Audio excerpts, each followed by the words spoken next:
Well, that was fun. Well, that was fun. Well, that was fun.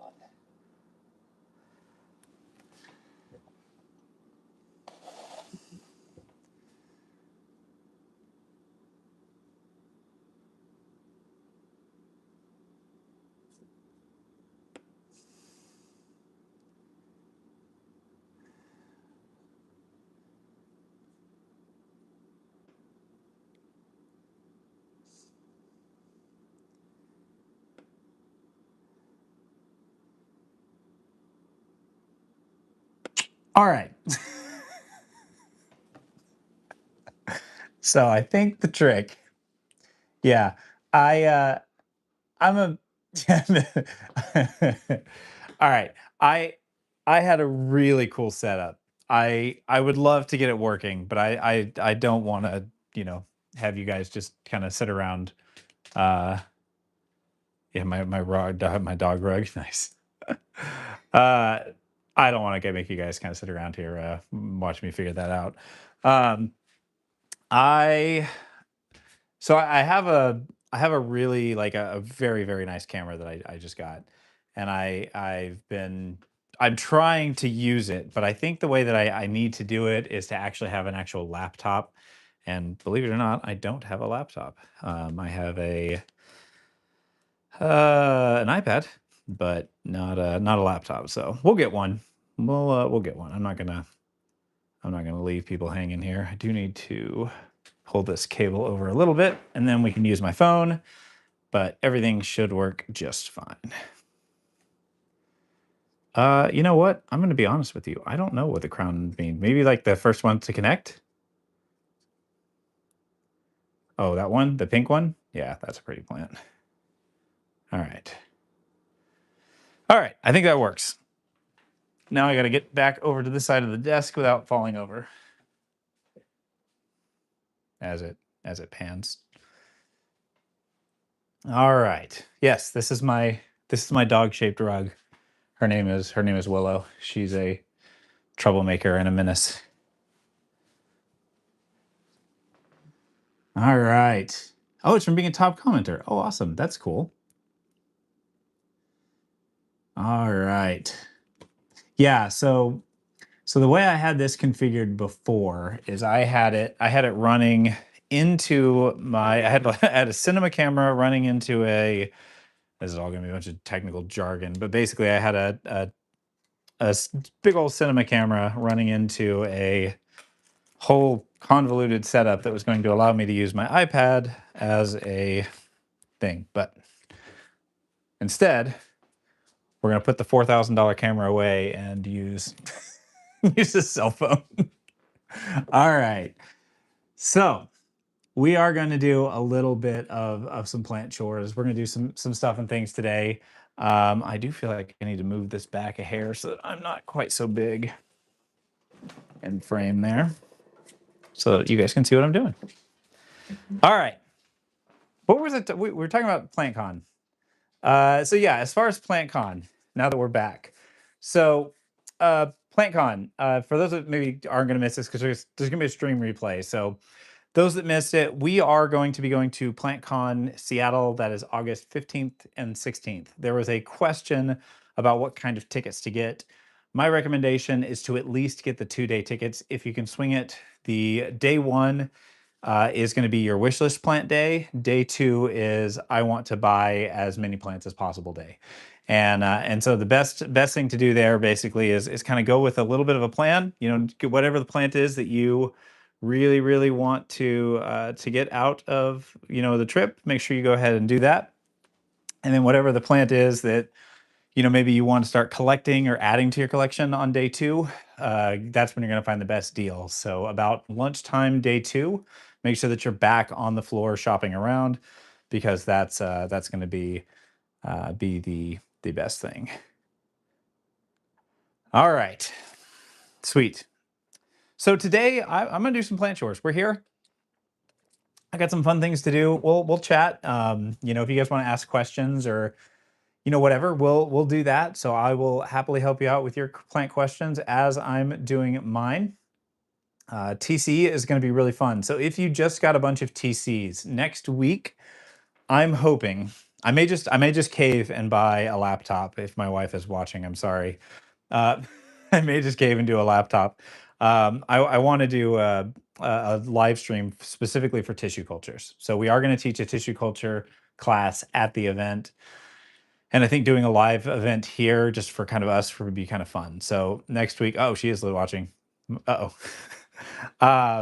But I'm thinking we do a live event where at the on Palm Street, we do a live kind of tissue culture class here.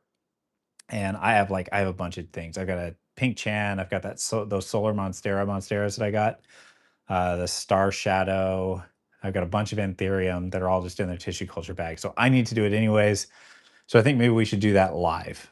So we'll do a kind of a live session, maybe next week, maybe like next Wednesday or something, and we'll just kind of do those kind of deflasking live, and that way, those of you guys that have maybe purchased some tissue culture plants can have somebody do it, with. So whether you have your plants yet or you can watch the video back later, you'll be good to go. So my chores for today are going, oh dude, star shadows, so good. I'm not into every single like possible monstera cultivar. There's so many versions of, like, Thai Constellation has all these different versions and varieties of Tycon, and they're all just different levels of variegation or like slightly different styles of it. But the Star Shadow is just something different. It's really, really cool. Um, yeah. So Lynn, if you want to come next week, maybe we'll just do something like kind of same time next week, same bat channel. It'll work next time easier, and then we'll just kind of do it live and do it all together. So it'll be fun. And if you guys miss it, again, it's always recorded. The nice thing about these live streams is that they are recorded. So if you have to go to bed, you can go to sleep, and then we will take care of it. All right. Yes, I do. If you get tissue cultures that have a little bit of yellowing, it's not that big a deal, especially on the older leaves. So if you're looking at it, like if it's like the newest leaf is having some issues, that can be a bit more of a big deal. But if you have like an older leaf that's got some yellowing on it, no worries. Just pull it off and call it a day. Um, so while I get kind of set up, we've got a couple things we're going to do today. So I have my Burl Marks Flame here that has been a bit of a problem child, and I know what's wrong because I think it's having the exact same issue that my melanochrysum did, which is basically if it dries out too much between waterings, then it starts aborting leaves and basically just killing them off. So I think what we're going to do is we're going to actually swap this over to a different pole setup. It was time anyways, but just basically something that I don't have to water so much, and that way if I miss a watering, it's not as big a deal. So we're going to move that to a bigger pole, and then we are also going to move it into a different pot. The other thing that I thought might be kind of fun to play around with today is I got, forgive my pronunciation, this is a little platycerium. Oh, Platycerium bacteria. And I got one of those, and Russo sent over one of their little pot orb things. And I thought it would look kind of cool in there. So we're gonna put that in there. Again, no idea what I'm doing with platies, so don't don't at me if I'm doing something wrong. But if I am doing something wrong, tell me. Um, yeah, that is definitely bedtime is definitely um, definitely a thing. The 3D pot print file, that print file is actually not my file. That's why I can't like sell it or anything. So that print file, if you go, it's on MakerWorld. If you shoot me a message, I will message it to you. I know a couple of you have requested it, and I haven't quite gotten back to you yet. But that is just on MakerWorld, and it's a self-watering pot, and we actually have a print profile there, so you don't even have to try to figure out. Yeah, it might be on Discord as well. At least I know I've shared it on the Discord a few times. But yeah. And Yeetus the Leafus. I like that. That's perfect. It's exactly what you should say. Yeah, Lynn, go ahead and ask questions. Go for it. So while we talk, I'm gonna go ahead and throw this platy in this little container here, and we'll see what happens.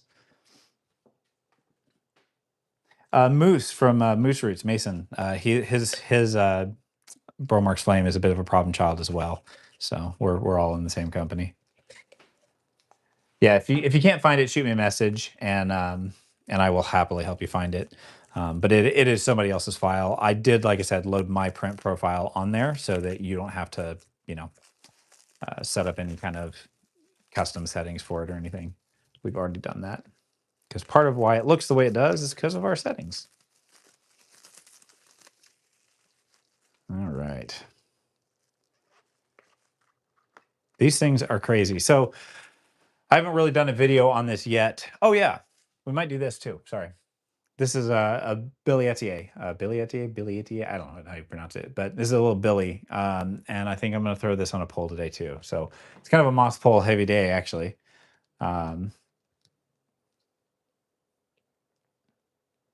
So the inner pot, I think on that print file that I did a few different sizes for people, and I think I labeled them. It was like 40 and 70, or if you look at the scaling, and maybe I did it wrong, I'll double check my file later tonight. But if you double check the settings, the scaling will be there. So just make sure that the scaling on the inner and the outer pot are identical. So if it's like scaling 60%, make sure you match it to 60%. You can go all the way down to 40%, and then I've gone all the way up to about 125%, and it's been just fine. Hello, more peeps. All right, let's do this. Okay, so these are really interesting. So Russo Plant Care sent these over, and they sent over a whole bunch of stuff actually. And actually, we're weirdly using quite a bit of their stuff today. And they did what I consider as doing it right, which is I don't like when companies like say we want to send you a product and you promote it, and I've never used it. So Russo and Foliage Focus Growth Technologies both sent me over some stuff recently, and we're just like, just use it for a while. We'll talk later. And I'm like, this is how I want to work with companies. I just shoot me something, let me try it so that I can see if it's a good fit for me. Because if something's not a good fit for me, then I'm not going to be passionate about it, and I don't want to recommend something that I don't enjoy. So I really appreciated them for doing that. That was the correct way to do it. Stratum and perlite indefinitely. If you want to do it in stratum and perlite, um, you can, yes. The thing with the stratum perlite is that stratum will break down over time, so you will eventually be left with kind of a muddy little mess. The trick to getting around that is actually to you either have to repot it more frequently, and we're talking maybe it's not more than about once every 6 months. Some people say it's more, but I find it lasts about somewhere between 4 to 6 months. Some people it lasts longer. But if you want to do the fluval stratum thing and you just really like it, look into a product called Contro soil. It's Contro, Contro soil. It comes in brown and black, no real difference to them. And if you buy one of those, they last for, oh, Willow said hello. They last for much longer. I've had some of their Contra soil now for 7 months, and the Contra soil has not broke down even remotely. So that's a good alternative for you. I agree with you on the variegated Billy. I do not enjoy. I don't enjoy standard plants in general. There's not very many. I love Regal Shields. I think they look fantastic as a kind of a basic one. Obviously Monstera, but Billies, the variegation is so good on Billies, it's kind of ruined the rest of them. I think there's an up and down on these things, right? That looks right.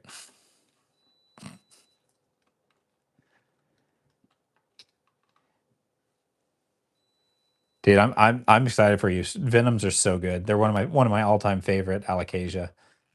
Highly recommend them. And they're super easy too. At least for me, I always found them to be just a really easy plant. Hey, you made it. Yeah, we're just kind of doing a fun little kind of plant chore live. I don't have any like plans or agenda. I will say next time that we do a book club live, there will be a strict agenda. My ADD tendencies cannot be overstated. So my plan next time for the next live is I will have an agenda. We will teach through the lesson, and then we will hang out, so that we get those that really are there to I would say to dare to learn, but those that wanted to focus on that, because there were a few people that really just wanted to get in and get out kind of thing.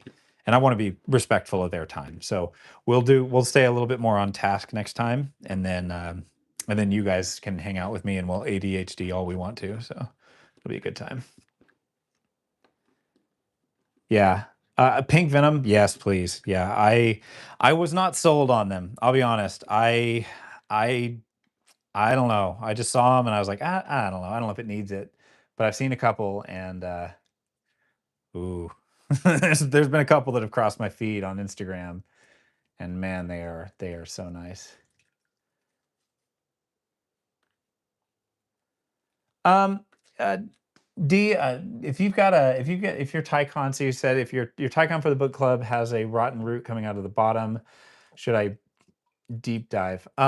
If it looks happy up top, I wouldn't mess with it. So I don't think there was a whole thing, and some of you guys are going to be a little bit newer to this and maybe haven't heard this, but there was a lot of rumors kind of at the very beginning with Thai constellations that they were more prone to root rot. I don't know that I necessarily believe that so much as I think we were just all kind of overly babying them and just being a little bit kind of nervous around them, and so we would just kind of check the roots every 10 seconds, and they will say they don't like to be disturbed. Just leave them alone.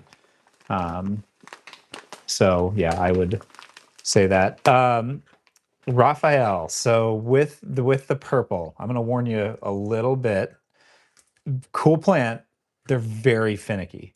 Very, very finicky. Yeah, I can bring down the devil. It's upstairs. It's tiny. It's like 3 leaves. So it's just hit the acclimation phase. This was kind of weirdly satisfying to plant in here.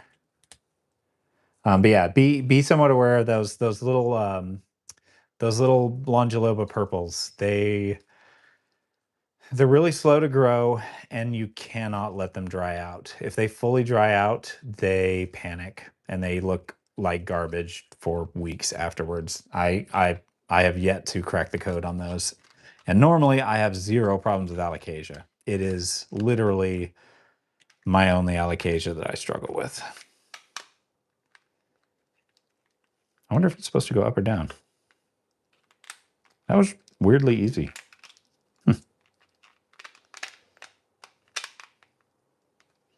I did it. Okay, so should you put your plants in, like, if you're going semi hydro? So I'm assuming you're going to a pond or a pumice setup afterwards. Um, if you want to, so what I do sometimes when I'm converting an alocasia to semi hydro, and you'll actually see me make this mistake that I didn't do this, and I did a recent video where I showed my mellow that I had converted to. Look at this. This is kind of nice. It's quite nice. I don't know where I'm going to put it. It's got a little stand. It's kind of a weird little plant, but they're kind of fun. So I do sometimes do kind of an intermediary step when I'm going to semi-hydro. If I'm really nervous about an alocasia, I don't want to risk losing it. Maybe it's hard to replace, or it's just got really good variegation, or just financially I don't want to have to replace it. Then I will actually go to a semi-hydroponic fluval and perlite setup and do that for a little while, and then go into full on inert hydroponics, which is going to be with your pond and stuff. So I do sometimes quit. Yeah, I've never done staghorns. This is a whole new thing. This is a little platybacteria. It's kind of fun. I don't know how much light they like. I don't know anything about them. I just thought they looked cool, and I bought it. I've been trying to try new things. I'm very much into the aeroid world, and I just thought, why not? So I think we're gonna put it back there somewhere, and maybe if it gets nice and big, or maybe we'll put it on the wall back here. I don't know. We'll figure it out. We will figure it out. Devil's upstairs. Yes, I will grab the devil in a moment here. I'm any moose show that's going. I'm usually in them. I don't always have the sound up.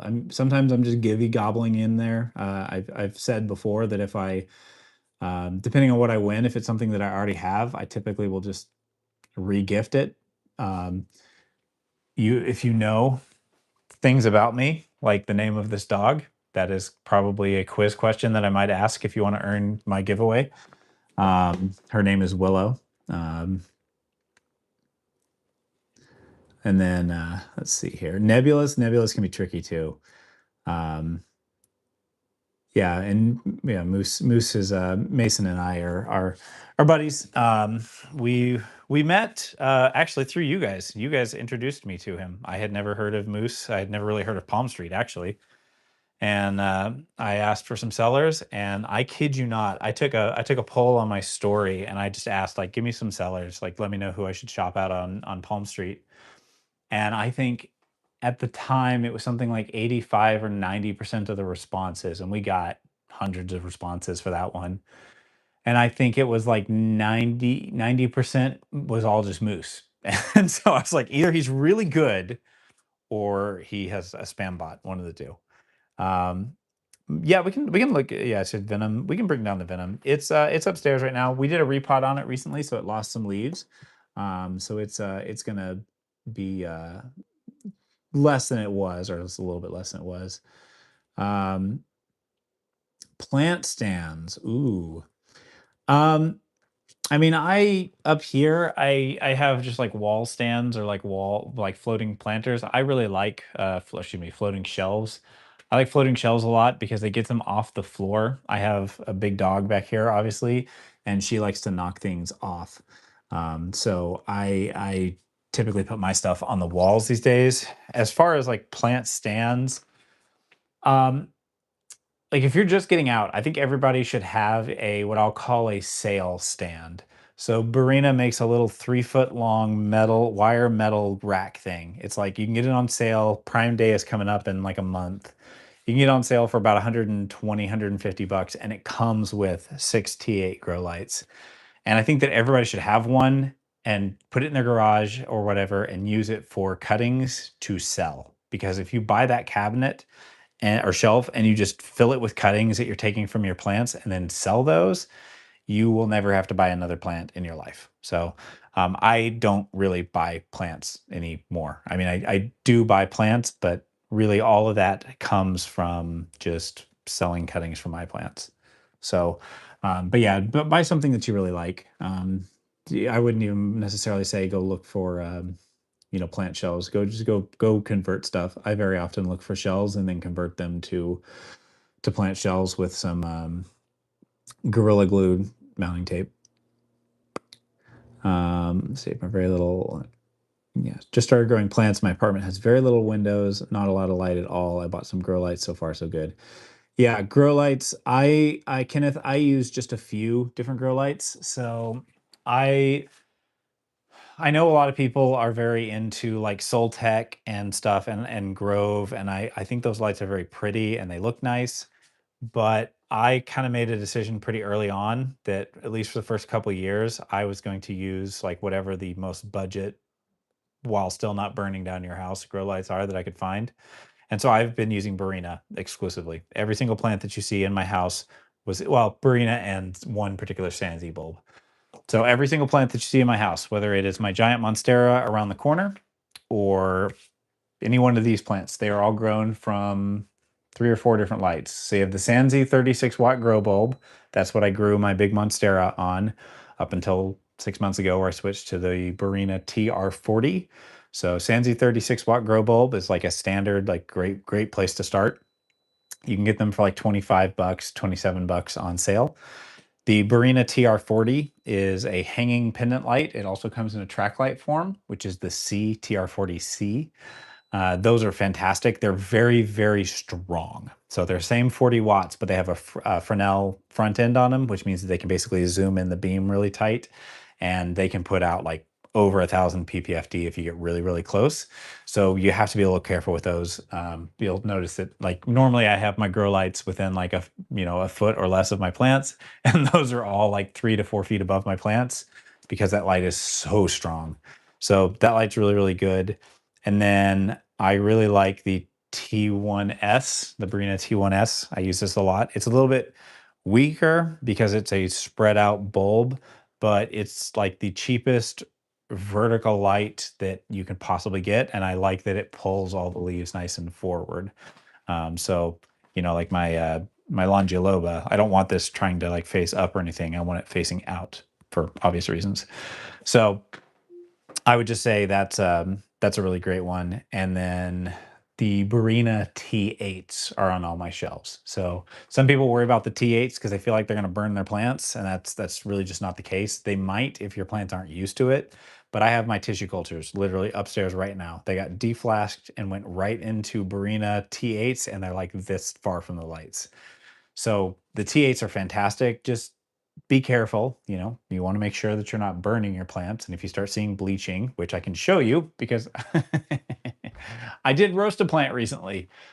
This dragon's breath had been hanging over my shoulder. Those of you guys that watch our shorts, it's been hanging here for forever. And I may have moved it in front of a light, and it decided to move itself in front of the light and give itself a little bit of a sunburn. So that's what it looks like. So if you start seeing this kind of a bleached look, that is your plant getting roasted a little bit. I'm not worried about it. I'm just going to let it do its thing. I'll just kind of lightly move it out of the way here and there to try to keep it from burning itself. But I want to get this thing used to a pretty high level of light because we're gonna get the thing back to glory.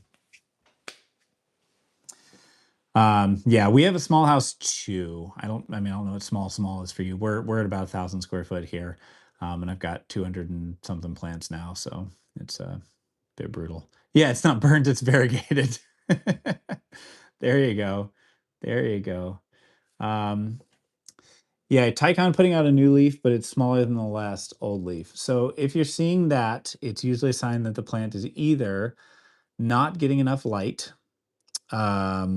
Well, it's almost always a sign that it's not getting enough light on a Tycon, especially if you had a Borstigiana or an Albo variegated one, then it can be. Um, that's a lot of aquarium. Um, I want an aquarium really bad.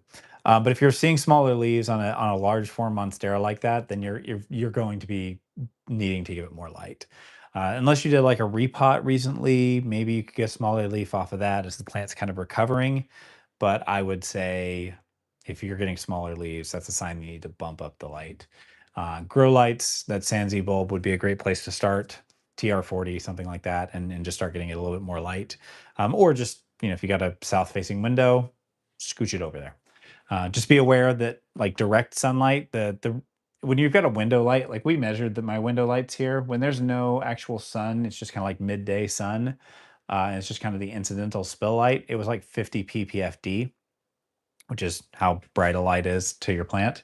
And when we did, late in the afternoon when the sun started to come down, it was more like 800. So you have to be a little careful with direct light because it can spike. That's the danger with direct light, not because it's actually too much or too little for your plant. All right, I got another one. Let's do another plant. Let's do some more chores.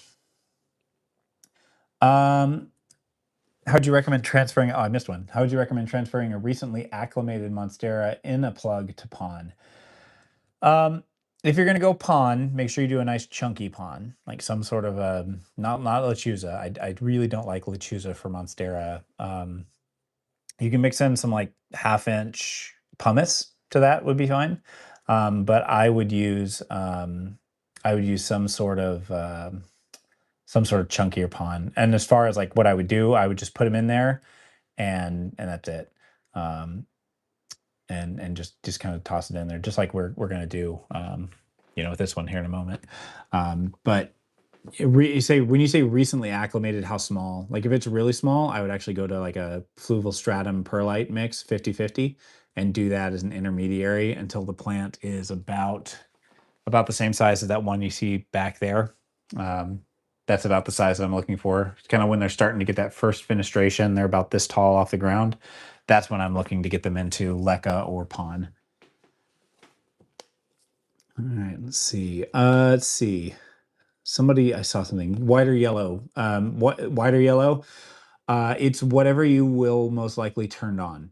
So I use white. So I use 5,000 watt daylight balanced bulbs. They are slightly stronger than the yellow bulbs, But the reason that I use them is because my video lights are daylight balanced. So it's just so that the color matches between them, which doesn't affect you. So the yellower ones are going to be a little bit more warm and inviting. And so some people prefer those because they look, well, more warm and inviting in the home. And other people really prefer the 5000 because it's a little bit more, it can come off as clinical. Like if you walk into my house, like depending on the color of your walls, it can look a little bit clinical. We're gonna eventually move here, and when I do, I may switch to a more yellow light. They're slightly weaker, and they are a little bit more pleasant to live with. So, but at the end of the day, pick whatever you'll actually use.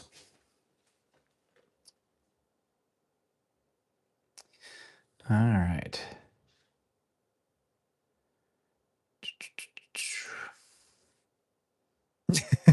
House is a hospital. Yeah. Jake the plant guy, if you guys know who Jake is. We're not related. Both our last names are in fact Russell. But we're not related. Actually, let's play with this one. Let's do this guy. So this is my Billy, and we're gonna put this thing on a pole. It's gonna be a little bit big for it, but I just want to put it on this pole. So I got this really slick pole from Russo, and I kind of wanted to try it. So, okay, so they have, it's kind of interesting. So somebody asked about like, how do I handle ADD and watering my plants, like my moss poles, especially. I do them on specific days. So on Wednesdays and Saturdays, I check all my poles. If the pole goes dry for a day or two, it's not that big a deal. All right.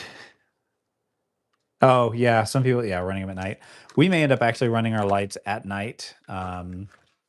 Just because of the heat. It's starting to get a little bit warm. They don't really have air conditioning in Oregon homes most of the time. And so it's just kind of warm, gets a little bit too warm in here with we've got, how many do we have? 1, 2, 3, 4, 5, 6, 7, 8, 9, 10, 11, 11 TR40s and a couple T1Ss. So we got a lot of lights going on here. We've got few hundred, at least 500 watts running at all times down here. And it just gets a little warm.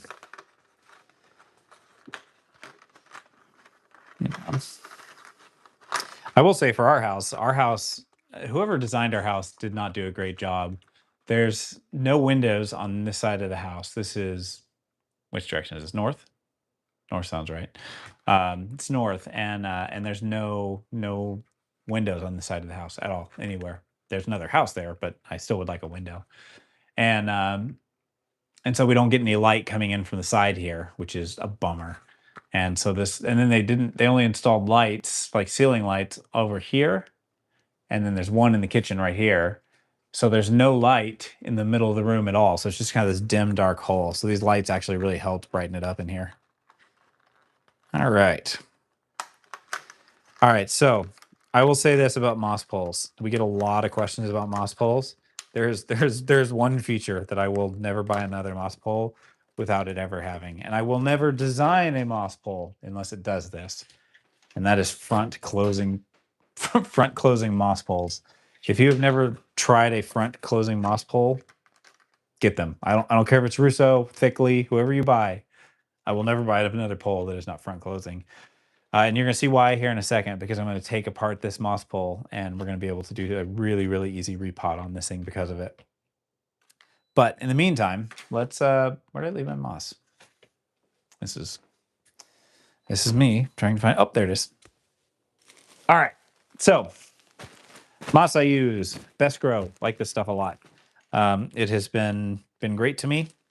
You can get they have like a different grades. So it's like AA and AAA. I just AA or AAA both, doesn't matter. But this moss is just, I hate spending 20 minutes picking twigs out of my moss, and I don't have to do it when I get this stuff. So all good. I will say this: when I move, I will try a fish tank. I had fish tanks as a kid, so I've been around them a little bit. But I want a fish tank with some monstera growing out of it or something. Are you diagnosed with ADHD or just suspicious? I was diagnosed as a child with it and then didn't do a whole lot with it. But then again, what I will say is that they diagnosed every child with ADHD. As I'm a 90s kid, so yeah, I would, but I don't. So just as clarification, because some people ask this, I don't have the hyperactivity component. So there's inattentive ADHD and hyperactive ADHD, or whatever the other term is. I'm not somebody that feels like they have to be moving or constantly doing something. That's not me. I'm pretty still, and chill most of the time. My brain just does not focus. All right, let's see here. As I say, there's no twigs, and I found 2 twigs in this one. It's the first batch of twigs. Of course, this is a double A instead of triple A.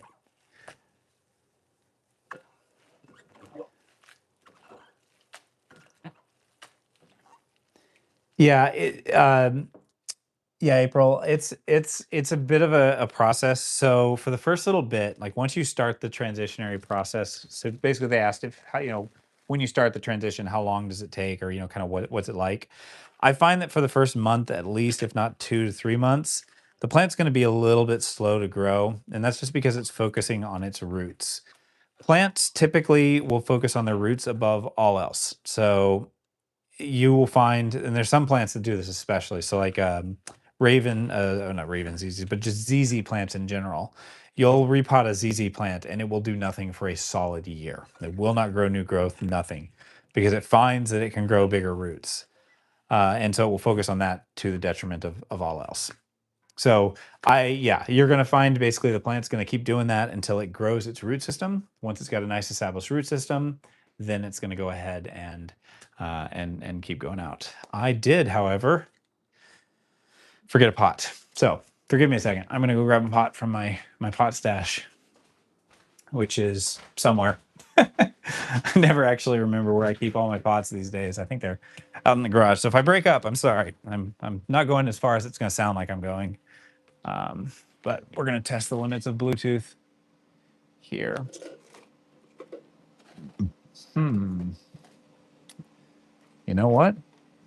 I don't have a great pot for this one. Well, probably should have thought of that beforehand. We might have an ugly pot, y'all. This might just be ugly pot time. Oh wait, nope. Oh, I see one up there. I see it. We're Gucci. Aha. This'll work. Perfect.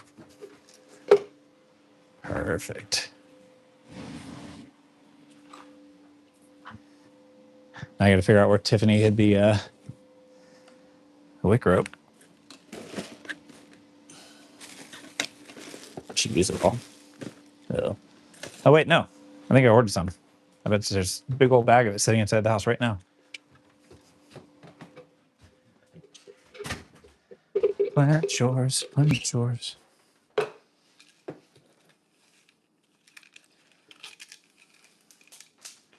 right. I collected all I need.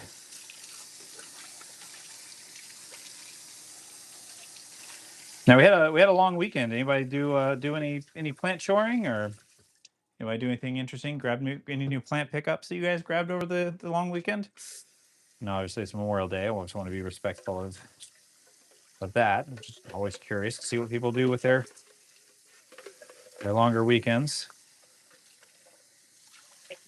We did a plant sale. So we did gosh, I can't believe that was this weekend. My goodness. So we did a plant sale locally. We sometimes will get a bunch of my friends together basically and do kind of an outdoor plant sale. And it was great. It was fantastic.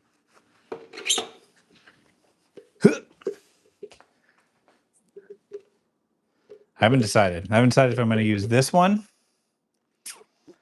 It's a little big. I mean, so's the other one that I was looking at, but I think we're going to go with this. Nursery hopping? Yeah. All right, let's see here.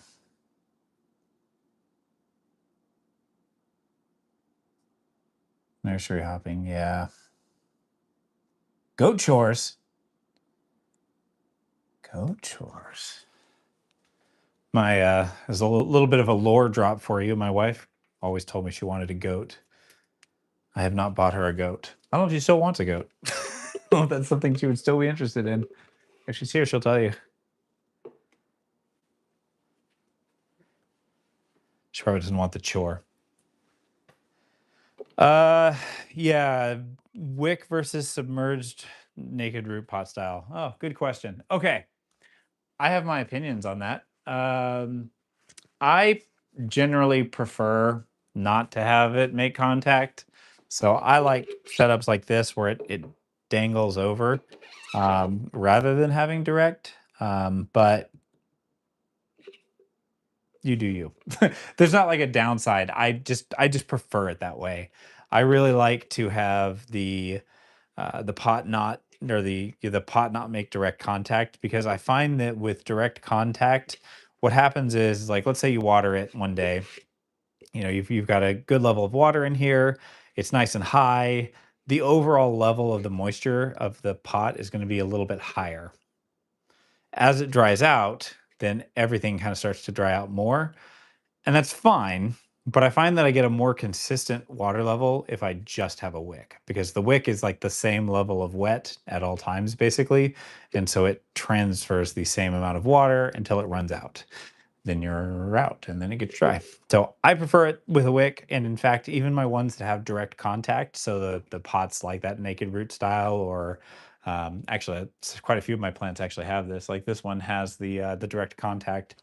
Even if it's got direct contact, I still have a wick in it because with those direct contact ones, you still have like, a quarter of an inch where the pot makes contact with the bottom of the plant. The outside, excuse me, the inner pot has about a quarter of an inch where it's lifted up off the bottom.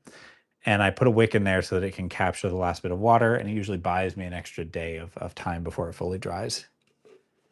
Let's see here. All right. So what we're going to do is we're going to do a moss pole here. And I'm really excited about these poles. There's like moss poles in general are kind of ugly. And these Russo pots or poles, they kind of put this like design on the outside of it. And it from the side, so when you're looking at it from the side, you don't really see the roots, and then you can see them in the back. And there are some studies that actually have shown that light can actually inhibit root growth. And so there's probably some other like benefits there. I've not tested. They have both. They gave me both a backed and non-backed version. So I'd actually be curious to try and see if it makes any difference there. But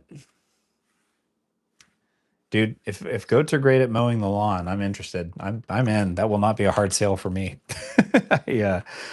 I actually like mowing the lawn. I think it's kind of fun and relaxing. But I'm like really, really, really allergic to grass. So I try not to do that too much. When it comes to a new plant, specifically Alocasia, do you let them acclimate for a while before you change them to semi-hydro? All right. Uh, the short answer is no, I don't let them acclimate typically. Sometimes I do just out of laziness, right? I just I'm doing some other stuff and I kind of forget. And so I buy the plant, enjoy it for a few days, and then I do it. My logic with Alocasia is they're gonna hate life every time I change something with them, right? They're gonna not like what I did. So for me, if they're gonna be mad at me, I'd prefer to just get them mad at me at one time. However, when I do that, I do the transition and then I put them inside of an acclimation box. So something to keep the humidity really, really high. So a lot of those Alocasia, a lot of those plants get shipped out from Florida. And so my logic is like to them, they're just going to feel like they had like a dark and cold couple of days. And then you kind of restore them back to their original condition, which is lots of light, high humidity. So for me, I view it as me actually acclimating them back to what they're used to. And if they haven't been at the store for very long, they're going to be more used to the Florida weather than the Walmart, Lowe's, Home Depot, wherever you bought them from. So that's kind of my thought, or my recommendation on it is just go for it. But I will say pest is what I'm more worried about, right? If you're going to bring it home, put it in an acrylic box. Not only helps it acclimate when you're doing the conversion, but it also like helps isolate the pests into that box. And so you can kind of set that up somewhere and monitor it inside the box where it's less likely to spread around your house. So there's a lot of benefits to doing it that way. So like I said, I would rather just do the conversion, get it inside of an isolation box that's also an acclimation box. Yeah. Yeah. I think it's just better. All right. So this just leaked on me. Amazon came a few minutes ago and there was, they're right here. Unintentional unboxing. Wait, this one Tiffany? This is Tiffany. That's not, who knows what that is. This is me. Ah, wick ropes. It's like a planned it. I did not plan that. Nice. All right.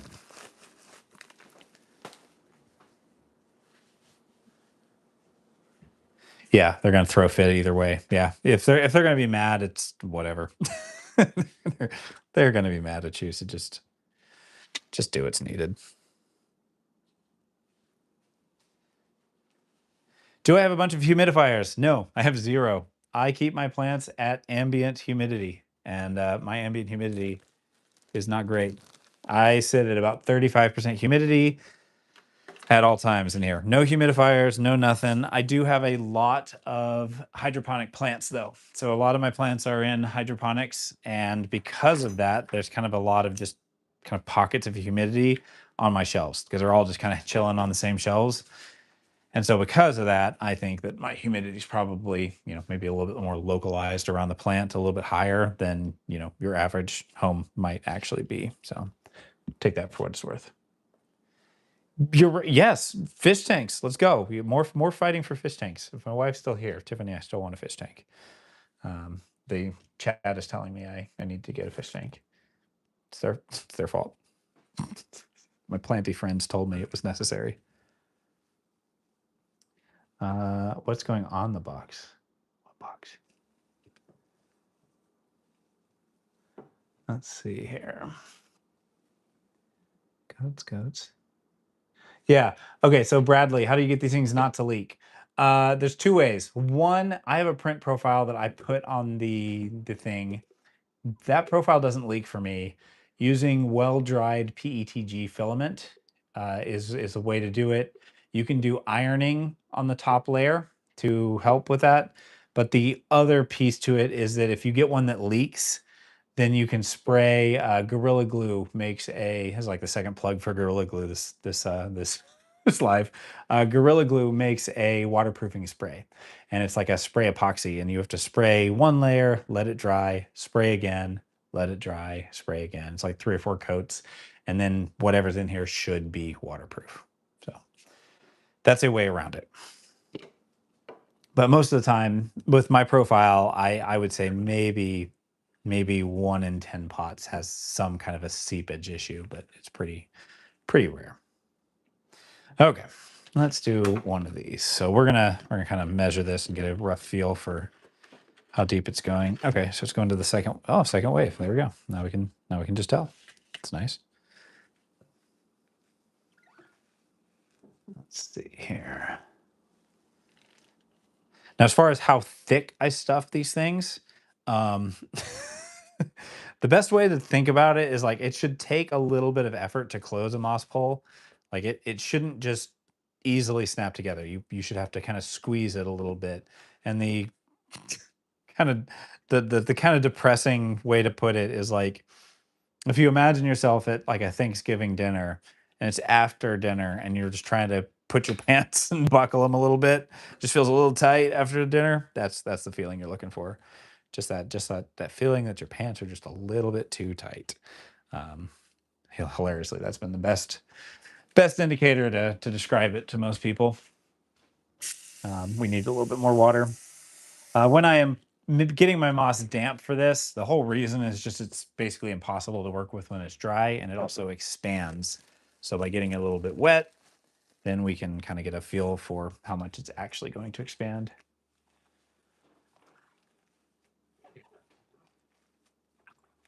Yeah, 100%. Synadios, I'm sorry for pronouncing whatever that one is wrong, but um, great point. If you have a plant that's struggling, like the absolute best thing you can do is just bump the humidity up any way you possibly can think of. I above my plant shelves, almost all of my plant shelves upstairs, I have a couple of Starbucks cups. Actually, they're Dutch Brothers, but either way, just some plastic coffee cups from iced coffees. And I always have those sitting up there. And if I ever see a plant that is struggling, I just take one and I pop it upside down. That's for my small plants. Bigger plants, you got to be a little bit more inventive with. But humidity is your friend. It will save your plants if they are struggling. I don't fight for humidity for my plants like to live in, because living in a home with 75% humidity would be kind of oppressive, if not mold ridden. So I only worry about it when the plant is actually struggling. Yeah. I'm actually working on a little 3D print project for that, to basically make a little thing that turns coffee cups into tissue acclimation boxes, just for people to 3D print on their own. I was working on it this morning. It's almost done. But we'll put that out there. Profile for the pots actually isn't in the link tree. I probably should put it there. But if you shoot me a message, I will shoot you a direct link to it. Any real benefit? Okay. So the question is there any real benefit to going semi-hydroponics? Which, fun fact, isn't a word.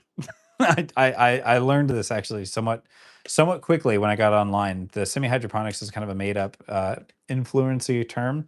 It's just passive hydroponics is the correct term, but who cares? Just fun fact. But anyways, uh, the is there any real benefit? If you are somebody like me that has a lot of plants and it's kind of hard to manage them all, semi hydroponics can be an absolute game changer, because you are going to be running, or see, I said semi hydroponics. Hydroponics can be a game changer, because if you forget to water your plants or something, like you got like alocasia that really don't want to be forgotten about, then it could really help you manage a large collection. For me, I would not be able to have a collection half as big as I have one now without hydroponics, because I don't have time to check my water levels of my plants all day, like lifting them up. And I do the weight method for soil plants, so like picking them up, going, is it ready? No, it's not ready. Then I'm going to be running around. I don't have time for that. So for me, that's how I managed to have a nice big collection. The benefits really honestly come down to growing speed in some species. So Monstera and some other climbing aeroids will grow considerably faster in hydroponics overall. Not every single one of them, but a lot of Monstera will. Alocasia, I think it's more about consistency for them than anything else for me. Philodendron, I'm not a great philodendron grower, honestly. I've got that really nice melanochrysum behind me, but that's about it. I think I got rid of all my other philodendron. That's not true. I have a caramel marble. Is that it? Oh wait, no. This. So I have a couple philodendron, but I'm selective with them. Yeah, it's gonna look nice. Do you trim your plants so each is only a couple leaves? Top shelves above your couch. So the ones, the anthurium, they're up here. Sometimes yes. The reason they have less leaves right now, more than anything, is we had a little bit of a spider mite party up there, and I will sometimes, like if they've damaged a leaf too much, I'll just clip it off. And one of the things I'll say is, like, if you're struggling with spider mites, lessening your canopy. So, get rid of some of the older leaves or the leaves that are kind of destroyed. You don't have to deadhead everything, but you can kind of trim back the canopy, and that gives you less area you have to work with, because spider mites only are really hanging out on your leaves. They'll be on the stem, kind of getting from leaf to leaf, but they really chill on your leaves. And so by thinning your canopy, you can get through spider mites a little bit easier because it's less area you have to treat, less area they can be kind of hiding. Because all it takes is one little colony of them to be hiding somewhere, and in a couple weeks you're going to be right back to square one. So for me, that was one of my trick. Um, oh God, yes. If you're a chronic overwaterer, it's back to the topic of if hydroponics is a good idea for you. If you are an overwaterer, it can be, but I will give you this warning because I've had this happen now with twice. If you are a chronic overwaterer, you need to not only go, yeah, I mean, you can go hydroponics, but you also need to make sure that you are buying pots with water level indicators. I My family members have purchased plants from me, or not purchased plants, been given plants from me. My family members have gotten plants from me, and when they get them, they're taking them home, and then after few short weeks, that was hard to say, I get them delivered back to my house, and uh, and the reason is because they are actually watering them, overwatering them. So they actually like submerge the root systems too much. But yeah, that's a great thing.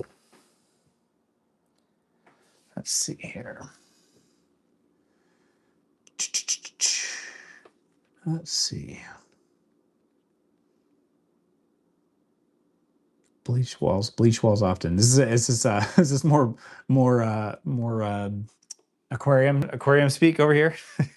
I do want an aquarium. They looks like so much fun. Aloha. Ooh, Hawaii people. Nice. Nice.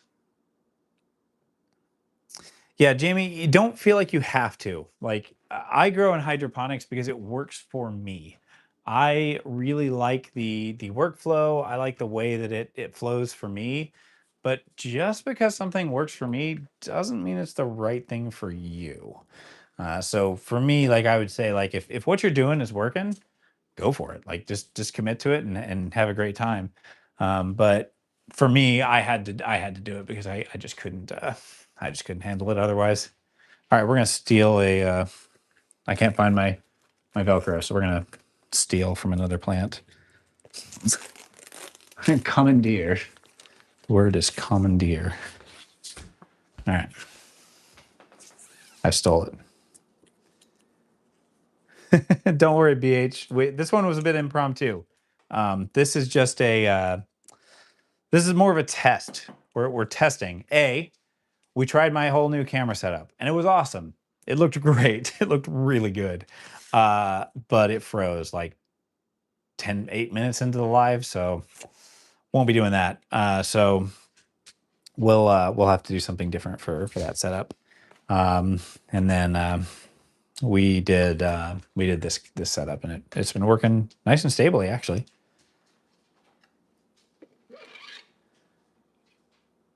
Oh yeah, box store. So box store, there is, if you have a Walmart near you, Super Thrive. It's not like a blow your mind kind of fertilizer, but Super Thrive is, or should be, based on what I've read about it, should be hydroponic compatible. So it's, like I said, it's not a mind blowing fertilizer, but it'll absolutely work, and do not feel ashamed to use it.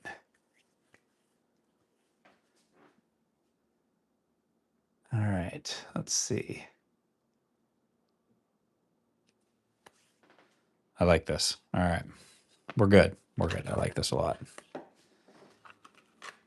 Yeah, last time we were here, it blew my mind how many people we had from other countries. I never know. I can kind of see the analytics and see where people are chilling and hanging out, but it was wild that we had 300 people in here, and we had people all over the world just kind of hanging out. Tonight's a little bit late for a lot of coasts, but again, I'm blown away that people are hanging out and loving it. Ooh, Tiffany made me a nutrient solution. Thank you, dear. Tiffany has taken over making nutrient solution for the plants, which has been absolutely Wonderful.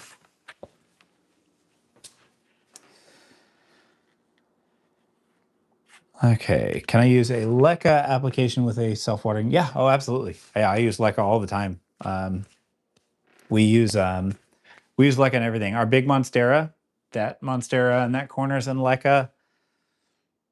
That might be it. Oh, all these Anthuriums. So every single Anthurium that you see up here, which I'm a little sad. This one has been fighting spider mites, but this is a what was this? This is I picked this up at PlantCon actually.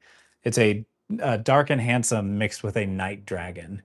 I love like dark daggery leaves, and this thing just absolutely delivers. So I'm super stoked with this thing. So, but yeah, we use LECA and just self-watering hydroponic setups for all of our Anthurium, all of our Monstera. Just use that. So, oh, audio and video are out of sync. Uh-oh. Well, sorry. Let's see here. Pacific Northwest, let's go. Southern Oregon. Yes, Southern Oregon is a good place. I've only been a few times. That down like K Falls area further. Or I guess you can't really put much further than K Falls, actually. Come to think of it.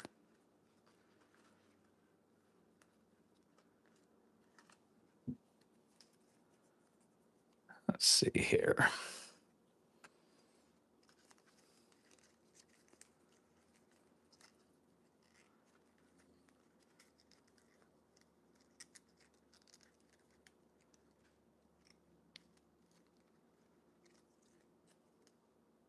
Rogue Valley, Ashland, nice. Okay, yeah. Um, as far as somebody was asking about wicks, wicks is a really great question. So I think people get a little bit nervous with the wicks, and they think it's not going to like move water around. Ask anybody who's had a leak in their house how quickly and how easily water can move around. um, all it has to do is make contact with some of the leca. So you don't need to like coil it up or like run it up into the pot, nothing like that. Literally just take it, and I'll add an extra wick rope to this one just for fun, just so you guys can see it. Literally all you have to do is just take it, run it through one side, run it through the opposite side. Eventually I want to get a second camera so I can have a chore cam going down.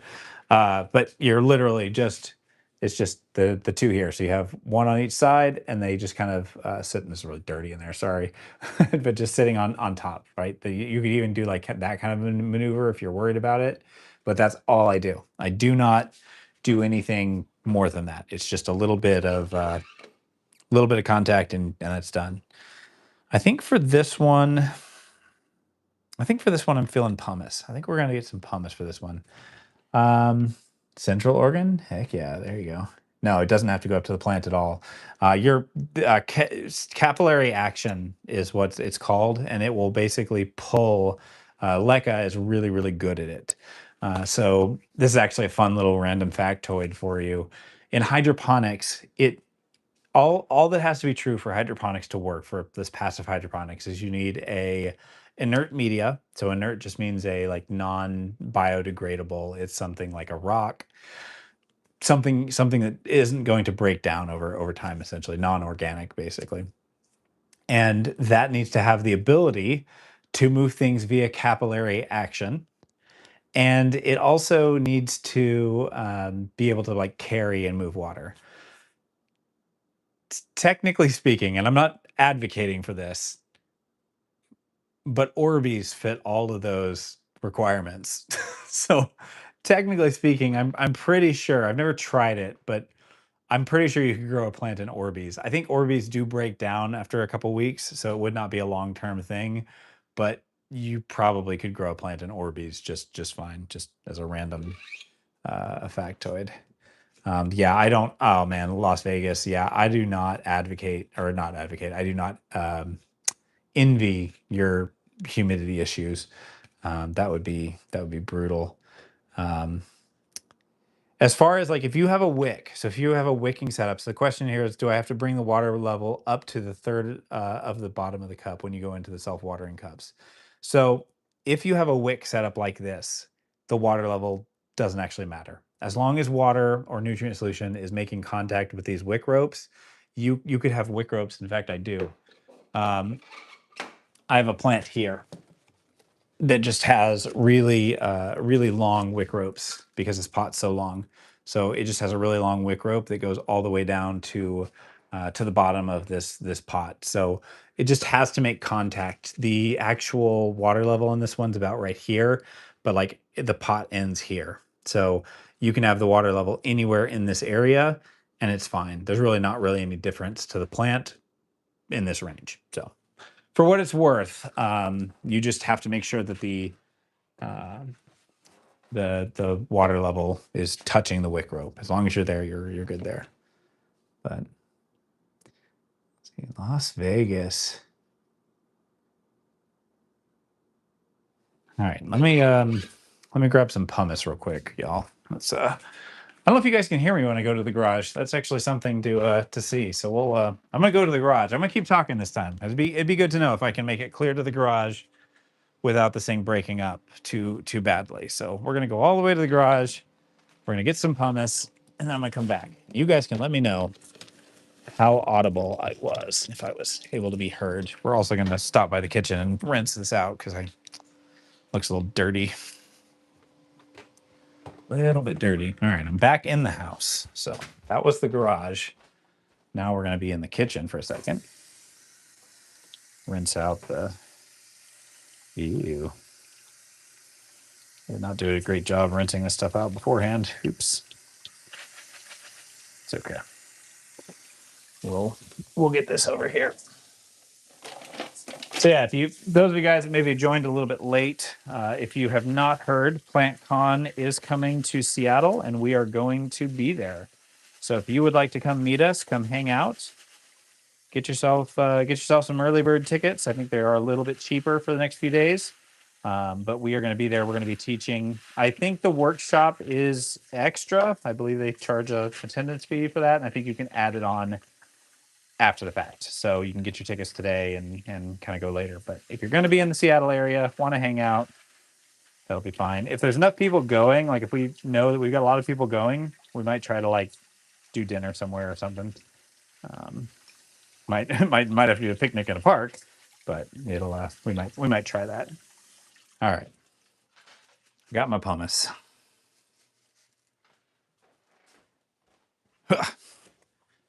Those of you guys that have not heard, I use pumice a lot. Hey, crystal clear, that's what I want to hear. Let's go.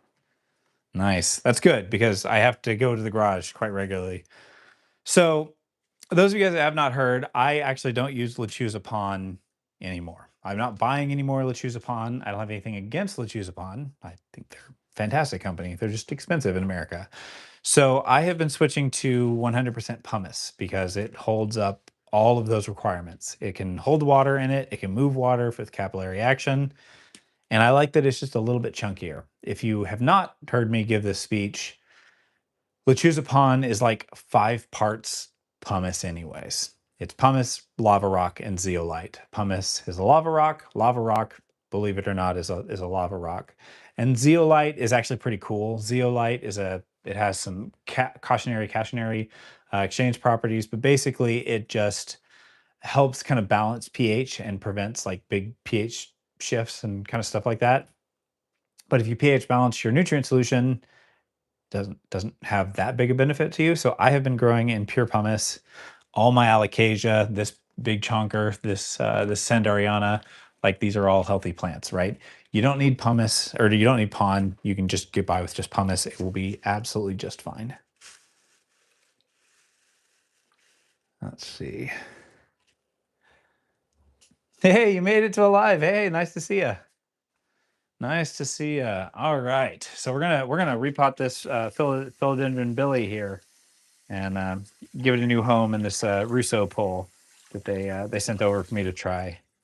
Again, not sponsored. I would always tell you if it was. They sent it over for free. Said don't need to make a video, just try it. So I'm gonna try it.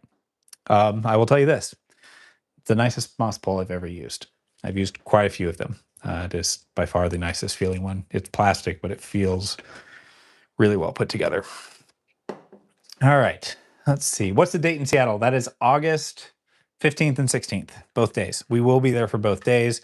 I will also be there the Friday before. So, for what it's worth, I will be there for a lot of it. Actually, all of it. And then hanging out a little bit afterwards, probably. And I'm just driving up there. Yeah, my mom actually. So my mom moved away. You guys haven't heard the story about this. Part of what helped kind of get me into my plants is my mom moved away kind of at the tail end of COVID. Moved down to Arizona and just kind of left left me up here.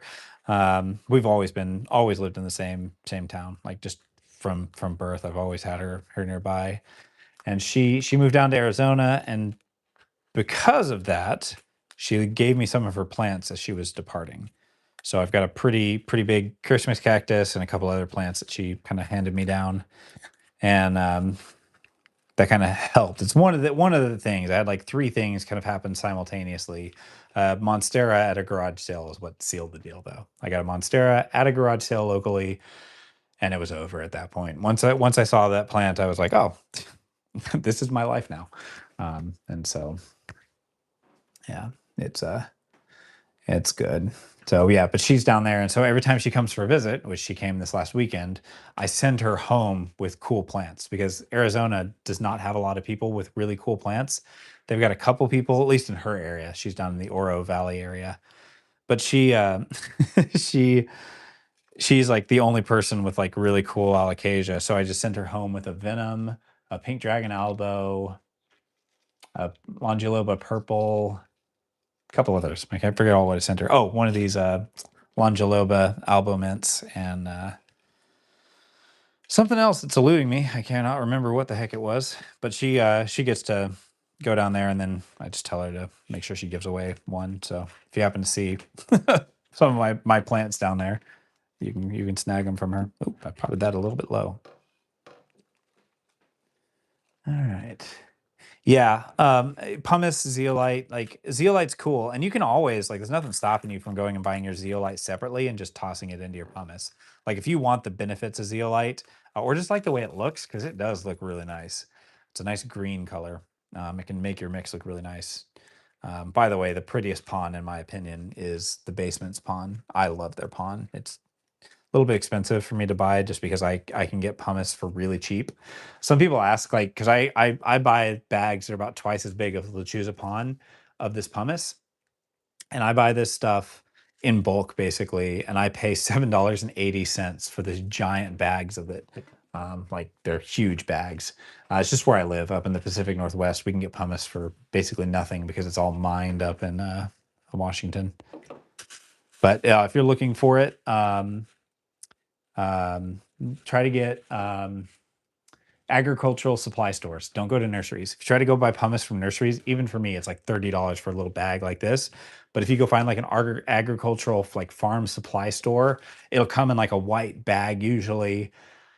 It'll not be washed, so you're going to be washing it for a while. But you can get it for super cheap. It's still like I've heard some reports. People have actually found the exact bag that I get down in like Florida and stuff, and it still ends up being like $20. So depending on where you live, it might still be kind of expensive. But if you're anywhere, you know, West Coast or kind of West Coast adjacent, just look at an agricultural supply store. All right, we're gonna put this Billy in here. Yeah, that doesn't have to be a last question. I'll happily keep answering. That's the whole point of this. I'm here to just hang out with you guys and teach. Um, yeah, some people's audio is not synced. I apologize. I don't know what the heck that is. No clue. I don't know if you leave the live and come back if it'll do that and fix it or not. But lights behind my left shoulder. Do I alternate from the TH to your T40s? Oh, yeah, T8s will meet the needs of most plants. Like if they're really close. Like if you got T8s that are nice and close to your plants, then they'll meet the needs. You don't have to worry about it and go out and buy a new setup. The TR40s really are just a great way to be able to put the lights a little bit further away. I think when you're trying to integrate them into your decor, that's when you're looking at TR40s. If you're like on a shelf or something and you're not trying to like integrate it into your home, I think T8s are fantastic grow shelf lights. They do a great job for the money. I mean, so is it like 80 bucks or something for 6 or 8 of them? I forget what the actual cost is, but that's a lot of light for the money. Audio on the phone isn't delayed, but on the TV there is a delay.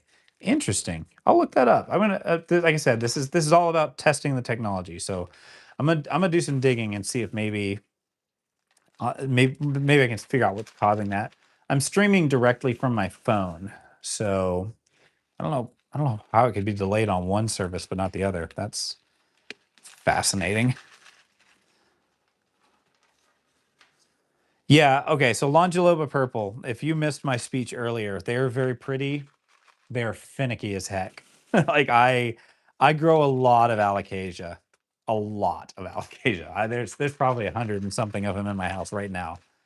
Longiloba purple is the only one that consistently gives me problems. I own two of them, and both of them are just finicky little plants. They're not aggressive growers. They're very slow to grow. And I don't know. I don't find them to be, and I have Longiloba. Like I don't typically struggle with Longiloba. This is a variegated one. The Longiloba purple is not even variegated. It's for whatever reason, man. It does not like me. Oh, if you're watching on TV, something you might try is like rewind like a minute or two and see if the audio is synced there. Sometimes on live streams I've seen something like that where like the like if you watch the live, the desync will happen. But if you watch it like even just a few seconds late, then it will resync the audio. You might try that. And maybe it doesn't work, but worth a shot. Yeah, I'm sorry if I ever dashed your hopes on the Longiloba. And that's just me. I'm gonna try actually, and I never do this. I'm gonna try transitioning that one of those into soil, um, and see if it does better in soil than right now. Mine are in fluval stratum and perlite, and they're just not happy. I'm trying, y'all. They're so pretty. They're so pretty. I want them to love me. They just they just have not loved me. Yeah, retreating back to its bulb. Yep. Yep. I actually don't know if they're the same family as Lucifer. And I know there's a couple of I wouldn't be surprised they have a similar look. I know there's like a couple of like strains of Lucifer that are out there that look a little bit different. So I'm not super deep into the Lucifer lore, as it were, but I know there's like some that are a little bit more. Um, I'll say pure, but there's like a specific line of them that has a more angular look, and you kind of have to kind of find it. I forget who it is. So rare roots. Somebody on Palm Street I was watching had like the example of the two versions that are out there. Um, I don't know. Oh, nice. Won some corn risers. Nice. Yeah, we have a couple people. I don't know. Well, we have a couple. It is delayed. Okay, so yeah, you've got a little bit of a delay too. Huh. Who knows? I think that there's also a delay. There's a delay setting in my stream settings that can actually make the stream a little bit delayed, like a couple seconds of a live delay, basically. Kind of like when you're watching the news or something, they have a delay just in case something weird happens. You can do that, and I wonder if that might help with the synchronization. So I might turn on a couple seconds of delay next stream and just see. Yeah, I love Moose Mason over at Moose Roots. Big shout out to him. A lot of my plants are from Mason at this point now. He is just one of the coolest guys I've met in the past like 10 years.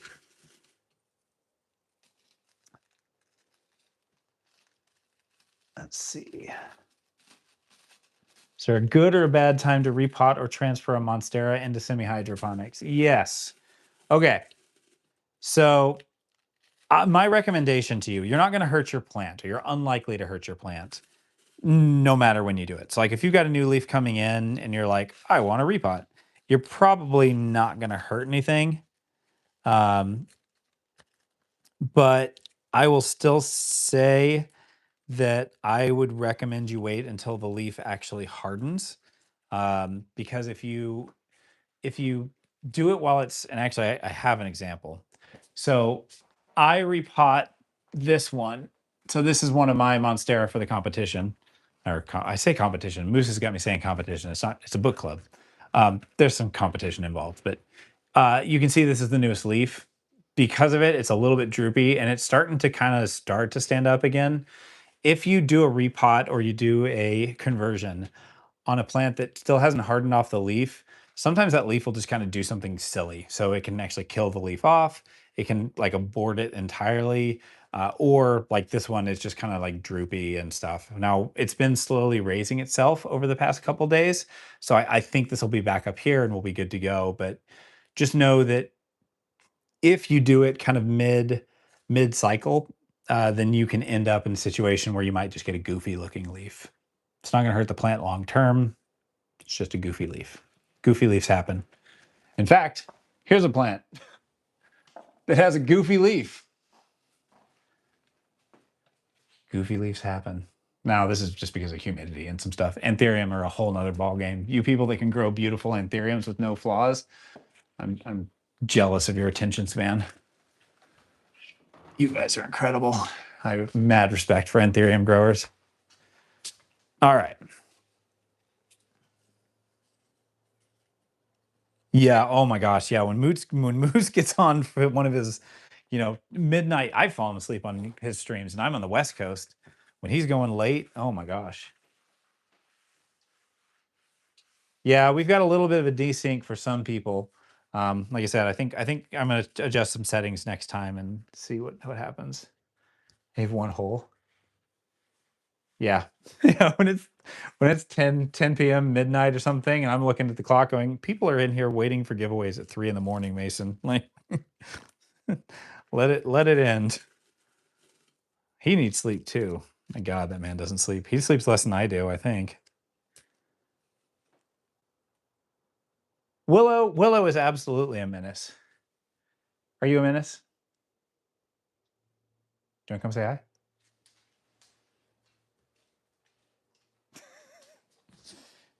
She's pretty chill. If somebody were to walk in the door though that she didn't recognize, she would bark at them, and then she would knock them over from trying to love on them. But she's a doll. I also fell asleep on the Elder Emo giveaway. I don't know who won that one. I'm assuming not me. Oh, really? Ambient in the tropics. Interesting. I have anthurium. My anthuriums are all in leca. So these kind of clay balls here. That's what mine are in. I have a really good luck with that.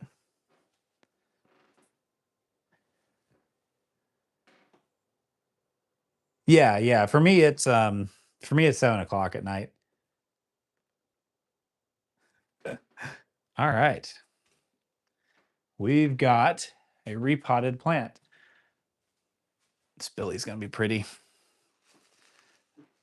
So what's interesting about this setup here is they have like two things they sent me that I think are going to make this really, really cool. So I'm going to go ahead and coil my rope up here for my later usage. But they have this, it's so well done. I just, as somebody who designs 3D printed stuff, like they did a really great job with this. So they have a wick rope in there that makes contact with your moss. And the idea is that it snaps into place. I'm gonna bring this over to you guys. So they have a wick rope in here, and not a sales plug. I'm exploring this with you guys. I just kind of like what I see here. So the wick rope comes into here, and then there's like snaps on the side, and actually if you squeeze it, get it into place, and then it locks. Like And then I need to add more moss, but you can see, hopefully, is it too high? It might be too high. But it just comes in here, and then you can actually just have your wick rope right here. Like, this is a really neat system. But what's cool about it too is they're expensive, but they came with these little stands.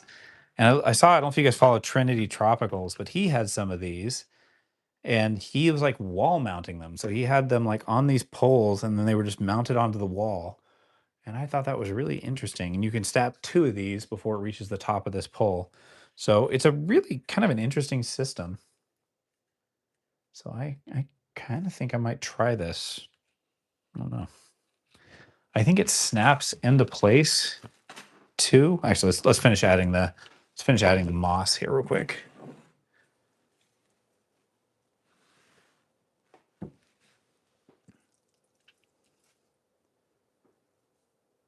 Do you water every time with your nutrient solution in semi-hydroponics?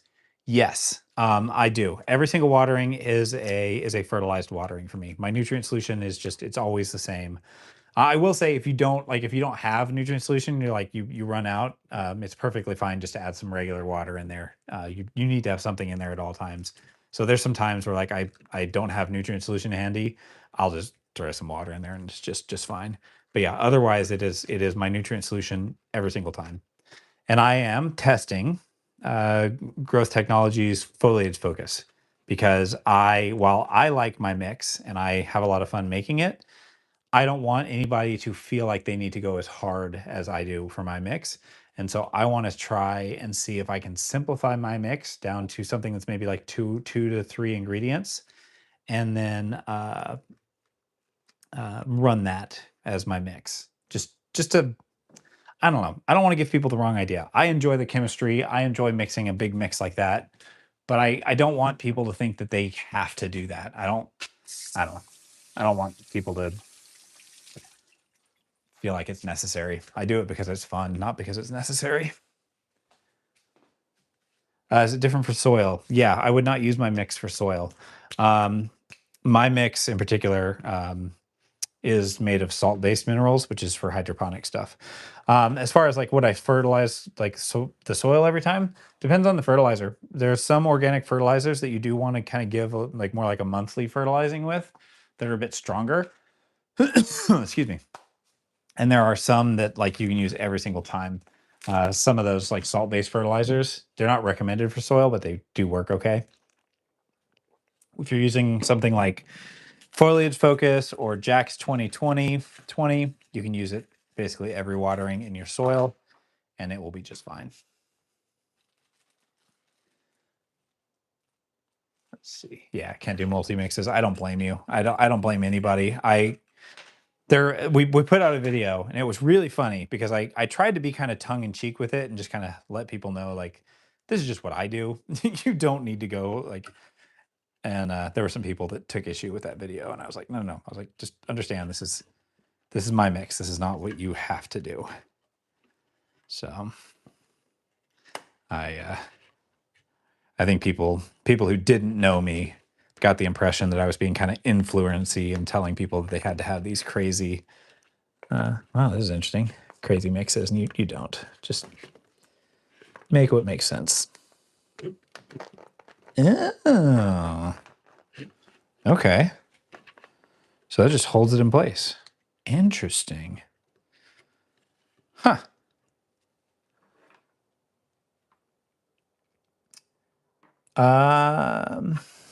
Miracle Grow for tropicals. Yeah, that works.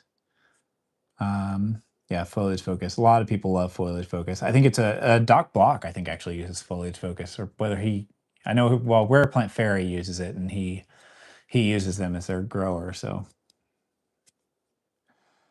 3-part mixes, Super Thrive. Yep. Have used fish and guano fertilizer. Yeah, April. I my very first experience with fertilizer was my granny. My granny was like, "You need to use this fish fertilizer," and I was like, "All right, cool." So I brought it home. She gave me some. I had not opened it, not smelled it, nothing. I opened it and I went to town fertilizing. And I I actually lost a lot of my sense of smell.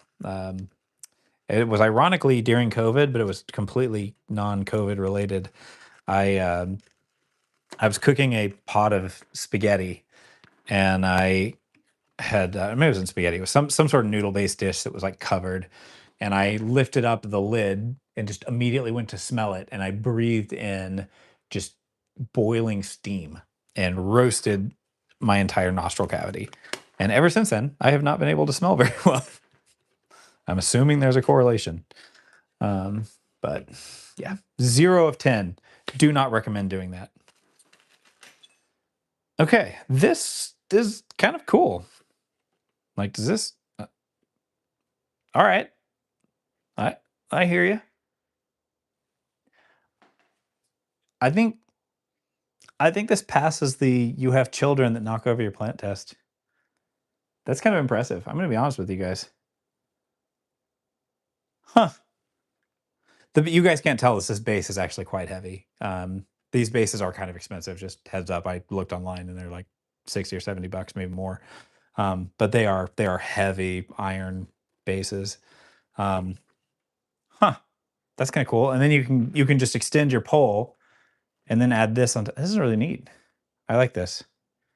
And this feels really stable. I like this a lot. They have other hooks and stuff. Like I don't even know. Oh, it's a drywall hook. Okay, so you can just hook it into your wall. We're not going to do that today. Oh, interesting. Okay. So they have like a hook system that you push into the drywall and then you lift the hook to hold it onto. Interesting. Hmm. Yeah, you can wall mount it. There's a whole like setup in here. Oh, nice to see you, Brutal. um, yeah, you can wall mount these things and then hang them. Those of you guys that are kind of just joining, we saw a bunch of people pop in. We're just kind of hanging out and doing some plant chores tonight. Nothing really official, and I'm just kind of testing out some random things that I was sent. So Russo sent over some things, and I just like full disclosure, it was free stuff they sent over, and they did it right, which is they just said, "Here's some stuff, no expectations of a video." Didn't even ask for a video, and just said, "Let me know what you think." They are like genuinely cool people. Really, really like them, and I believe I think they make everything in the USA too. Like they're like all passionate, like they're cool people. They're definitely growers. Um, those that missed this was a nutty. Like, this is so cool. Um, huh. Yeah, and then you can fill this. So you fill this top reservoir up, and then it drips. It's got a wick rope in here that drips into your pole.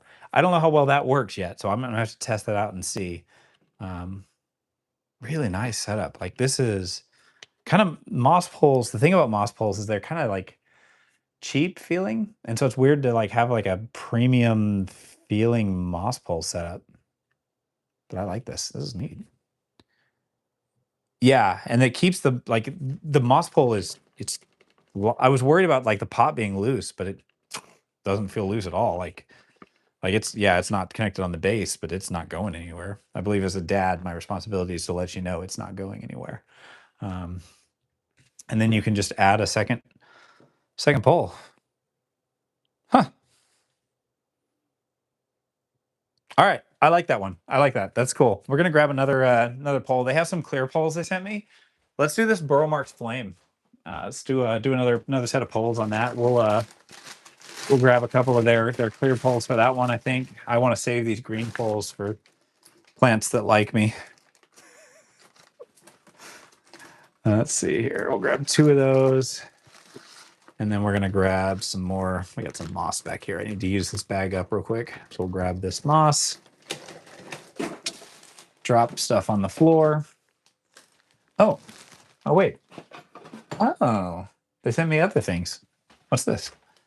Oh. I must have. Oh, okay. I pulled it out. Interesting. So there's more to it. Sorry.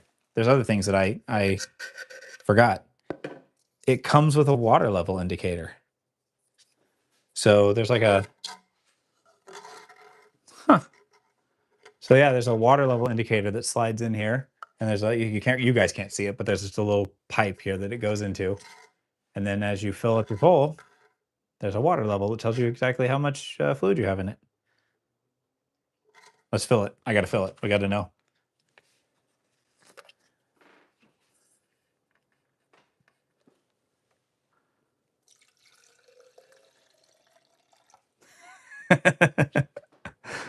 Oh, all right. All right.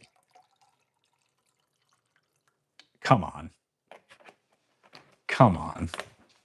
I did message them. I will say this. This is my only complaint with them. I messaged them the other day. I said I love this because I kind of played around with this for a few minutes the other day. I was like, I love this. Can you make it bigger? And he said maybe, but he sounded like shipping was going to be a bit of a problem because they don't lay flat when they get bigger. So because like this, like imagine this setup like twice as big. I want that. What kind of dog is Willow? Willow is a yeah, I know. I said your name. I'm sorry. I shouldn't have said it. The Doge is she is a 50-50 split between a Bernese Mountain Dog and a Golden Retriever. So if you are going to try to find her, they are typically sold as Golden Mountain Dogs. My family would have called her a mutt, but now I guess that they're called designer breeds. She's lovely. She's the friendliest dog on the planet. If somebody knocks on our door, she will bark, but she will do absolutely nothing when they walk in the door. She will just love them. Do I put fertilized water in my pole? Yeah, that's what I do. I just put the fertilized water. Oh, that's right. I'm sorry. I brought this over. They have like a more like a less big kind of rustic looking one, like an Art Deco style. So let's put that one in here. Yeah, think we'll go with that. Or does it look better tall? Nah, we'll go Art Deco for this one. It's fun. Since it's a smaller pole, I think the smaller size thing makes sense. Yeah, she's an absolute sweetheart. The benefit, like the reason they started making this particular cross is because the two most popular dog breeds for your home, so to speak, are the Golden Retriever slash Lab and Bernese Mountain Dogs. Golden Retrievers are prone to cancer and some other kind of ailments, and Bernese Mountain Dogs have a 5 to 7 year lifespan. So by blending them together, you get the cancer resistant that the Bernese has, and you get the lifespan of the Golden Retriever. So you kind of get the best of both breeds. Highly recommend them. She's an absolute. I've met two other one or another one in my life. My mom has one. She's who introduced me to them actually, and I don't know why I'm taking this plant away. We should keep it on this table so we can see it. She introduced me to them, and I have not regretted it. She's big, but that's true. Yeah, there's a reservoir up top. So there's a whole reservoir up at the top, and there's a rope that actually touches the wick or the wick rope that touches the moss, and then it just kind of slowly pulls it down, which my setups have always pulled from the bottom up, and it stops working about right here. This is about as far as you can get going against gravity. I want to know how this does. I have no idea. So we're going to test this together and see how this does. I'm just going to keep this reservoir like filled up. Maybe I'm not going to put much in the bottom. Maybe we'll just put like the tiniest bit in the bottom, and we'll see how this goes. But I will say this, I'm kind of impressed with this setup so far. This is really neat. It's not cheap. From what I saw online, it's not cheap, but it's very high quality. This is not tossed together stuff. Like they put some time, care, attention into these designs. And like I said, I've never been able to hold a moss pole sideways, so that's fascinating. But honestly, just being able to hold the pole straight up and down vertically, that's a huge deal. All right. Let's see. I'm sorry. I'm back up on chat here real quick. Yeah, seaweed fertilizers can be really good. Yes, you wall mount it. I think I did see that one earlier. how do you convert your plants from leca to soil? You just toss them in the soil. Like you just treat it like a water propagation, and they usually go right back just fine. I do that sometimes when I'm going to sell a plant that I had in hydroponics that maybe I think that somebody isn't going to want in hydroponics. I'll just put it back in soil, give it a couple weeks to acclimate, and they usually do just fine going backwards. Different fertilizers, yeah. It's cool setup. I really like it. I'm gonna try some more of them. They're, anytime a brand sends this, they obviously are gonna want you to like rep them. Like they didn't have any expectations of full disclosure and clarity. They did not ask for a darn thing from me. They don't even know I'm doing this right now. I could have done absolutely nothing with it, but I was so impressed with this last night that I had to do it today. And if I like it, then I might try to do some more with them. But I'm really impressed with it so far. And we did this little orb platycerium, little orb from them. I think these, I need to watch the video of how they did it, but I saw them like stack a bunch of them on top of one another, and they have a hole in the bottom here. And apparently there's like a way to stack them on the pole, and then it like drains through each of the orbs. So I did not look up how to do that. I apologize. I will try to figure that out for a future video. But yeah, the orbs are sick. But this is a Rousseau. It's I'll put it in chat. Oh, I'm gonna misspell it. It's like Rousseau. All right, that's close enough that if you Google it, it'll autocorrect. Like I said, they're among the more expensive options that I have looked at. However, they are absolutely the best moss poles I've ever used. Like the quality, the plastic is thicker, it feels nicer. It's not just blindly more expensive. And I think, like I said, I think they do make everything in the United States, which I know some people really, really value. So if that's your thing, they are probably the only game in town that I'm aware of. Thank you. It is AU. I knew it had to be an A. That is correct. Thank you, Plants Info. Yeah. The this like black. It's actually not black. It's like a really, really, really dark forest green. Or is it black? No, it is. Yeah, it is forest green. So it'd be hard to tell, but I don't know if I can. We'll try. But yeah, it's like a really, really dark forest green, and it may not even come over in video. But this is black, and this is the green, or black and green. But yeah, really cool. I'm happy with that. Which sucks because now I'm gonna have to buy like 14 more of them. All right, let's see. Do I have a kind of moss I like? Yeah, I do. Don't cheap out on your moss. I mean, it's fine. Like do what you got to do. I really like Vescro moss. It's just because I can get it on Amazon. I can't get a lot of good stuff locally, so I get my stuff on Amazon. And their AAA, the premier AAA moss is really good. I've got some AA moss here, and it's fine for bulk stuff. But the AAA stuff is it's so nice. Yeah, yeah, I did autocorrect to that. Gravity feeding a large moss pole, like I'm going to tell you. Yeah, so fundamentally, brutal. That's technically what that's doing. Like there's a little wick rope in the bottom of it.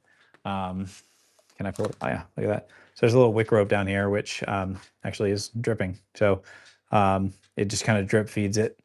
So it's gravity feeding it from the top. So they thought of it. So I'd never thought about putting a wick rope up top to kind of slow down the speed and kind of regulate it. So I'm curious to see what I want to know is what'll kind of sell me on this idea is if I come to this moss pole and there's still fluid in it tomorrow, because if this can self water and like it takes a couple days to get through this could be a really big deal for me, because then I'm literally only checking my moss poles once a week, and that would be great.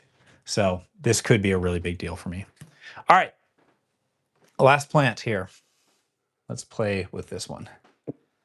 This is my Burrow Marks Flame, and it has been kind of temperamental lately.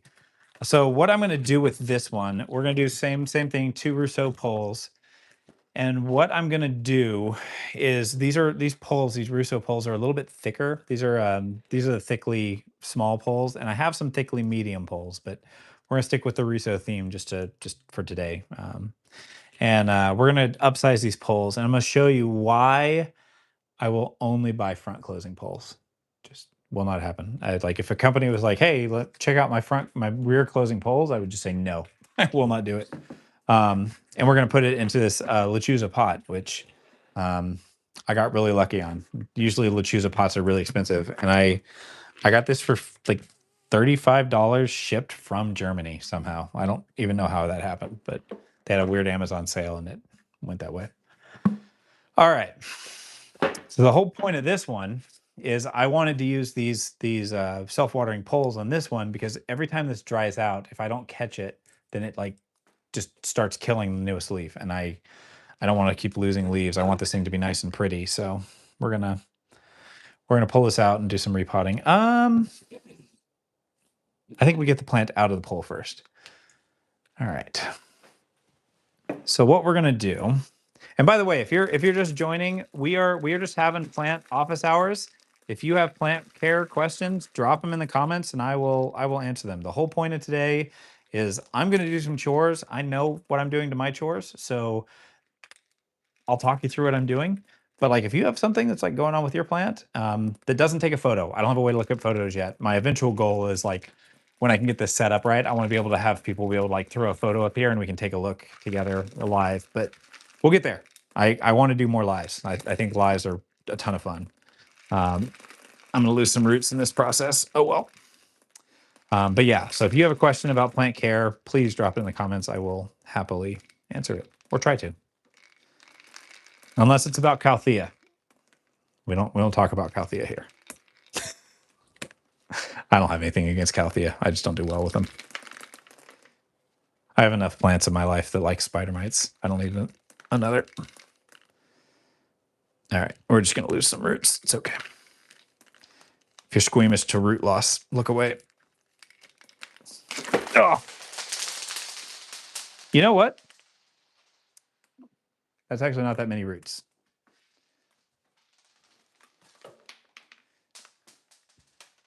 Nobody capped that sound. All right, let's see. How long have I had the flame? I got this January, 1 year. No, 1 year, and I got it in January or February of last year. So a year and like 4 months, 3-4 months. They are kind of slow to do the thing. You have to be a little patient with them. Okay, a little bit of rot up here on the top. That's interesting. Not much, just a little. So by the way, sometimes you're just going to get some rot. Sometimes you're going to open up your plant and just see a little bit of rot. Your plants naturally shed roots. Not that big a deal.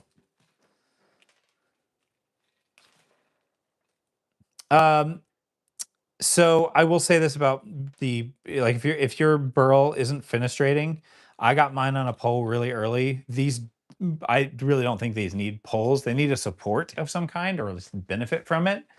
But like an actual moss pole, I don't know how important it is to this particular plant.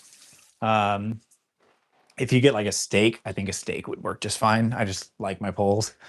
But light. These things take an absurd amount of light. Like as much as you can throw at them. Okay, yeah. So front opening moss poles. Let's talk about this. I'm really excited about this because a lot of people, unless you've played with moss poles, this isn't something you see a lot. Hydration break. Okay. All right. So here's the problem with rear closing poles. So right now, my plant is rooted into here, right? I've got this plant in this pole. There are roots all throughout this pole.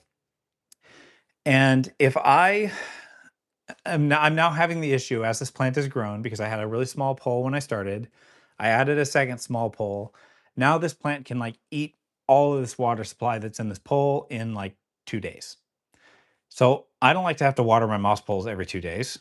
I can't remember to water my moss pole every 2 days. So I would like to put this into a larger pole so that I can not have to do that. So I can water it, once a week or once every other or twice a week, whatever. The cool thing about front closing poles is because they close in the front, I can actually unlatch all the poles or all the connection points behind the plant here, and then it will actually fold open, and all the roots and the moss that the plant is growing in are right there. And I can take that, toss it into my next pole, seal it up, and I just have a bigger pole. If it was rear closing, so a lot of them have like the grid in the front, it will grow through that grid, and then trying to feed all of the moss or all the roots out of all of those random little grids is basically impossible, not without really disturbing the root system. And the whole point of this pole is to grow a big root system. So the front closing pole is going to allow me to completely remove this plant without disturbing it, which is awesome. So you can do it without having any kind of issues. So we're gonna go ahead, I'm gonna just go ahead and start pulling these off. Angie, you cut your tie, the stump is turning black. If the stump is turning black and it is not getting squishy, you're okay. If that black part is getting squishy, then you probably need to pull it out, let it callus, cut it again above the rot, and then you can let that callus for a couple days, and then once it's fully calloused, then you can put it into there. I've seen some people put, what do they do? Put super glue. I've seen some people like cap the ends of the plant with something, and that might help too, but I've never personally felt the need to do that. But yeah, turning black is okay as long as it doesn't get squishy. Squishy and black is bad. Okay.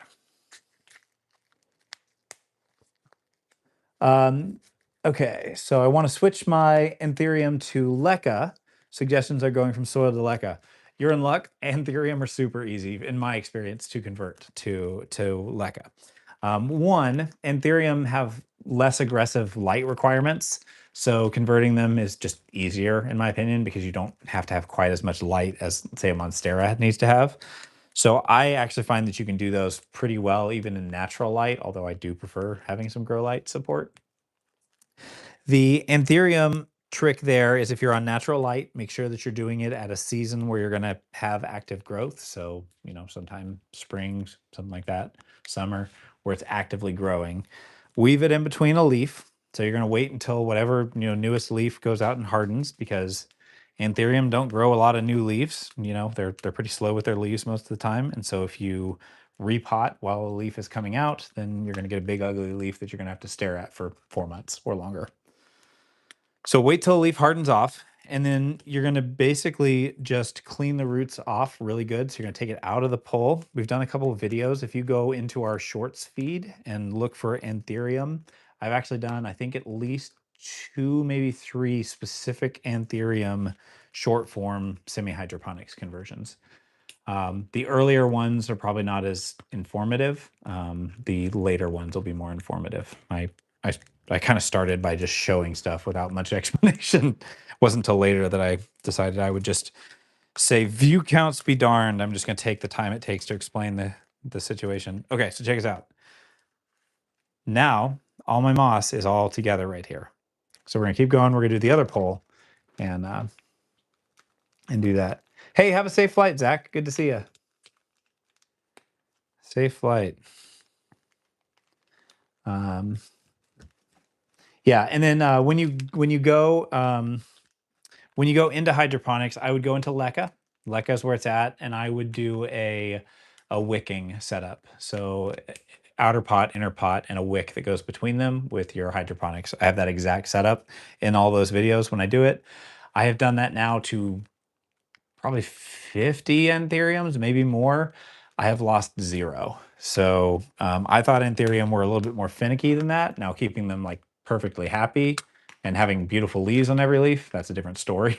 But actually converting them to semi-hydro, it's been so easy. Like that, I think they're easier to convert than Monstera, and I already feel like Monstera are actually pretty easy. So for what it's worth, I think you're gonna do just fine.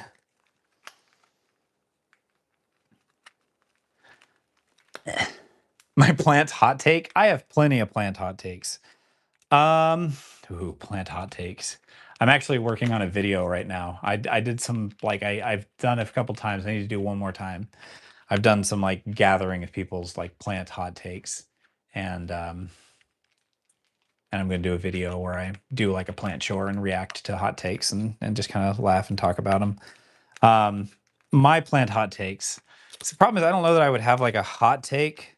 I don't think calathea are beautiful enough to be warrant of the effort it takes to keep them nice. That might be one. They're just not worth it to me. My other plant take is that I think. Ooh. All right, you guys ready? Calling your. Working on a video about this. Calling yourself a plant parent is killing your plants. Calling yourself a plant parent is killing your plants. Okay, so I'm working on it. I've had this video idea in the back of my head. When we get into plant care, I'm just gonna look at the camera for a little bit. We'll have a heart to talk here. So I don't have a problem with people calling themselves plant parents. I want to say that right up front. Like it's totally fine. The mindset it puts you in, I think, is dangerous from a plant care perspective. So the video that I'm kind of scripting out and working on is I want to open with that statement, and then I want to show a person taking care of a kid on one side, and then a person taking care of a plant on the other. So I'm a dad, and as a dad, I want my kid to have like the best stuff he possibly could. Like you don't want to spoil your kid, but like I want my kids to have a good life, right? And so meeting their needs, I have to make sure they're fed. I have to make sure they have something to drink, right? Those are needs they have, but like meeting their wants is something that I'm not always able to do. I want my kids to have a big house with lots and lots of room to run around and have fun. Can't afford that right now. A plant, you can basically give it anything it could possibly ever need really easily. So if I were to say, hey, I call myself a plant parent, you're going to have the natural inclination to want to over provide for your plant because its needs are really easy to meet. So you get this idea of like, I'm a plant parent. I'm going to give my plant the biggest pot that it could possibly have. I want it to have the biggest, nicest house possible. I want it to have all the water and all the resources and all the fertilizer. And I want to make sure that it has good light, and I'm worried that the light is going to damage and hurt my poor plant child, and so I'm going to hide it away from the light a little bit, or maybe I'm going to give it as much light as humanly possible. I'm going to kind of roast it a little bit. It's me. um, but we have plants have really basic needs, and they're really easy to over provide for them, and we have a tendency to kill our plants with love. And so when I say my plant hot take is that calling yourself a plant parent is killing your plants, it's that overwatering, giving your plants too big of a pot. We're not listening to what our plants actually need. We're giving our plants what we want. So we kind of live vicariously through them and over provide for them when what your plant really needs is like enough room to survive and enough water to survive. Like they're masters at surviving. They just kind of need you to not overdo it. So I kind of want to work on that kind of another topic or another video where it basically talks about the idea that like if you're gonna go buy a pet, right? You're gonna go buy, I don't know, aquarium. We got some aquarium people here. Um, you go out and you're gonna go buy an aquarium. If you have an aquarium, you know that you can't just buy an aquarium, fill it with water from your sink, and throw fish in it and expect good things to happen, right? You have to, if it's I don't know if the word season, it's like acclimate. Maybe it is acclimate, but you have to. What's the word? One of you guys going to chime in with it. You have to wait like a few weeks or months or something like that for the fish to actually, or for the water to. I forget the word. I'm so sorry. But yeah. Um, cycle. Thank you. Cycle's the word. We had saltwater fish tanks as a kid, and I was like, I know this word is, but yeah, cycle your tanks, right? And you have to prepare and get it ready. And when we buy plants, we buy them because they're pretty or we like the way they look. We don't often take into consideration what are the actual needs of that plant, right? So before you bring a plant home, my recommendation is take a couple moments and go, what does this plant actually need? And do I have what is necessary to care for it properly in my home right now. And if you don't, leave the plant. It's okay, right? Prepare your home for that plant and then go grab it. Or, you could grab the plant and then immediately overnight, or not overnight, but, a couple days ship it from Amazon, get a grow light, whatever it needs.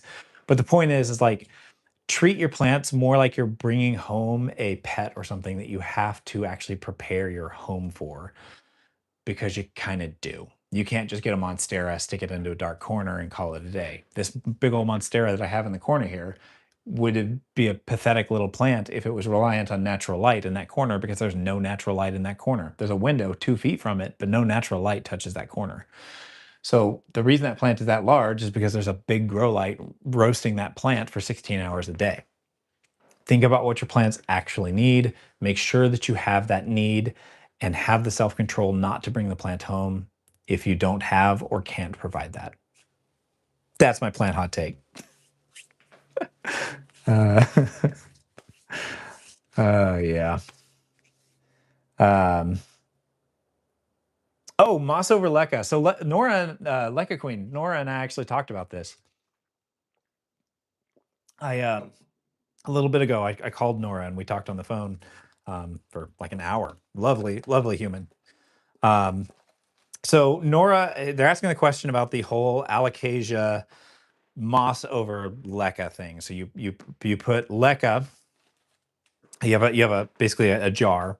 You put moss excuse me. You put leca in the bottom of that jar, and you put moss on top of it, and your plant inside of your moss, and then you put water or your nutrient solution in there. And the idea is that your plant grows into the moss, and then it can grow through the leca, and the moss basically is kept wet because the leca pulls things up there. So I want to break down this setup for a second. What's actually happening with that setup? You have moss, you have water, and you have a medium that moves nutrients up through it to the moss. Does that sound familiar? Does that sound like this? You have a media, you have something that wicks water into another media that your plant then uses to live in. So here's my problem with that setup. One, you can remove leca entirely from the equation. It's unneeded. You put an inner pot, a wick rope, and put your plant in some moss. Same setup. In fact, that's exactly what's happening here, right? We have a wick rope that's coming into this water reservoir that's now watering this plant.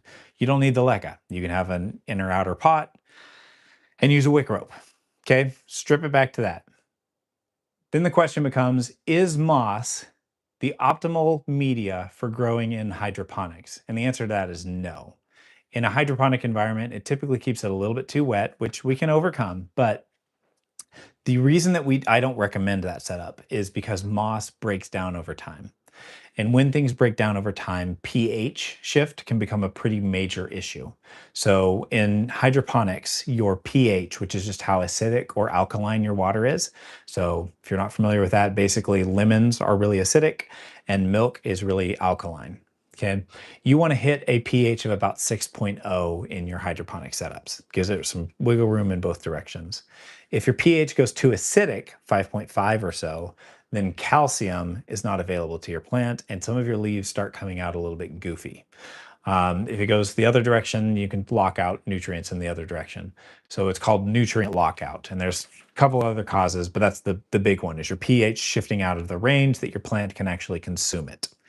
So in an environment where you're growing in moss, the moss will over time eventually, and this is not, it's like you can do the short term, it's not a problem. You can do it for a year, it's not a problem. I'm talking like long-term setups. Then you can end up in an issue where basically that moss starts to break down, it starts to leach into your nutrient reservoir, and then over time your solution can just be a little bit too acidic, and then you start getting nutrient lockout, and you're fighting this battle trying to figure out why your plants are growing funny, and it's because the moss is starting to break down and leach into your water. So I don't recommend that setup, not because it doesn't work, but because it's not a good long-term solution. It works fantastic in the short term, and I've just seen too many problems with it with people that do it really long term. So if you're taking like alocasia tend to be decent candidates for it because you can do like once a year, you pull them out and corm hunt and then put them back in fresh moss, usually okay. But for me, if I take this exact setup, outer pot, leca, and then the why don't good question. Why don't you just use all leca? Leca can be a little bit too spacious, too airy. Alocasia roots are really fine, and so they have a hard time rooting into leca until the plant is mature. Once it's really mature, then it's usually okay. But alocasia roots are really fine. That's why they typically grow in pon and pumice better than they do leca. So if you have that set up, right, outer pot, you've got a single vessel, leca going up, and then moss. If we break down that setup to its component, that outer cup with your nutrient solution and a wick and moss. We don't need this bottom, we don't need the leca at all. You could just use a wick rope.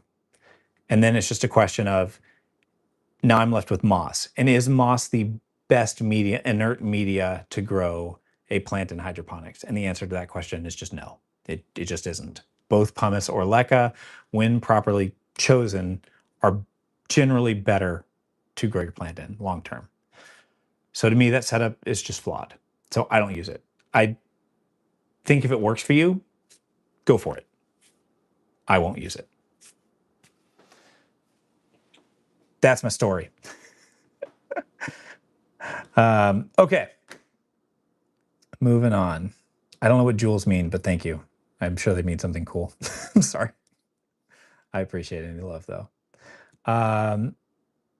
We just got teddy bear. Just got a Monstera from Walmart. What do? One, keep it away from your plants for at least 3 weeks. Try not to get it around your other plants because it could have thrips, it could have mealy bugs, it could have any number of pests. During that 3-week period, I want you to every couple days just take a look under the leaves, take a look for any kind of bugs. You're looking for slow moving bugs. You'll probably see some fast moving bugs in the soil. Those are probably springtails or soil mites. They're fine. You're looking more for like webbing. You're looking for thrips damage, which is kind of like a mottly brown appearance. Not like the big brown you see on some variegated sections, but like it's kind of like, it looks like somebody took a can of spray paint and just kind of your plant. Look for that as signs of thrips damage. If after 3 weeks you see nothing else, then you can start bringing it into your collection. But I would start right away with a grow light or acclimating it to a south facing window and give it as much light as possible. Remember, the leaves will always face towards the light, no matter what you do. So it means that you're basically going to have to turn your plant, let it, if you're using natural light, turn your plant towards the window, let it soak up the sun all day, and then at night or when you have company over, then you can turn it into the room and enjoy it. But it's going to face the light, so don't fight it. Work with it. I do recommend grow lights. Something like a Sanzi 36 watt bulb or a Barina TR40 will keep that plant absolutely fully fed. Nice and close too. Big as you can is light. It is like more than anything. I grow in hydroponics because it's fast. It like speeds up the process, but don't worry about fertilizer. Don't worry about anything else. Light, light, light. If you can't, if I teach you nothing, if I teach like if the only thing you ever learn from me is that light is important to your plant and you're probably not giving yourself enough, your plants enough light, I'm happy. That's like the one thing that like changed my life. Like I would not have the plants big without light. Like it's the catalyst. Without that, nothing else matters. So it's like having a car with no wheels. If you don't have light, you don't have wheels, your car's not going anywhere. You can put the best gasoline you could ever dream of in the car, best fertilizer, best gasoline. It doesn't matter if the car doesn't have wheels. All right. So yeah, so the whole thing about like the alocasia to encourage new roots growing up high. So that's a really good point. What I do with that is what he's talking about basically is actually it's pretty present on actually. Ow! I just stepped on leca and broke it. That was impressive. So a good example is actually this plant right here. So over time, as these things grow, they'll start to lose their lower leaves and they'll start to get a little bit stocky and stemmy here. So what I've actually started doing, and I started doing it after this plant somewhat humorously, is when I pot these things, I actually intentionally pot them to where this section of the plant is like down here. So I plant them basically as low as they possibly could go. And then what I do is I put the soil line here, and the soil line would be right here. Like if I was to repot this tomorrow, the soil line would be here, the plant that, and that would be here. So I'd move this down to here. Soil line would be here, and then I would just add some pumice to cover up this. And then as the plant grows, I would then add a little bit more on top of it, and that will accomplish exactly what is going on with the moss setup. So the moss setup has the kind of benefit that you can kind of pile it up around the plant as it grows up over the pot. But you can solve that problem by just planting your plants lower. Anthurium especially, like I know I said alocasia, but like Anthurium or another one that like I highly recommend you do that. Plant them nice and low and then add media as the plant grows.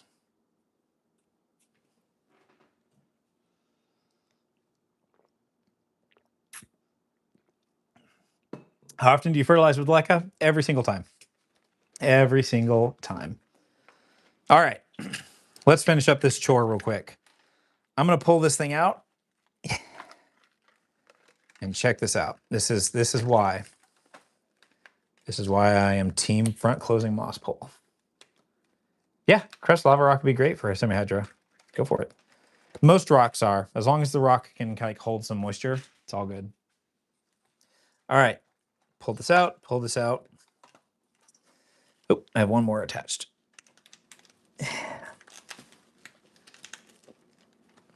Okay, and the other reason, by the way, the other reason I like front closing poles is because all this came out as one unit, I can reuse this pole. I don't have to throw this out. It's disgusting right now, but with a little bit of wash soap and water, this thing will clean right up, and I can reuse this. With those back closing poles, they're basically one-time use because by the time you remove all the stuff from it, it destroys the pole. So front closing poles are life. All right, so we need a little bit more water so that we can do some more moss. So we'll fill up our little container here. And then we will pull this over here. I'm gonna be on for probably another 15, 20 minutes, and then we'll have to tuck the kiddos into bed. So if you have any more questions, please feel free to ask them away.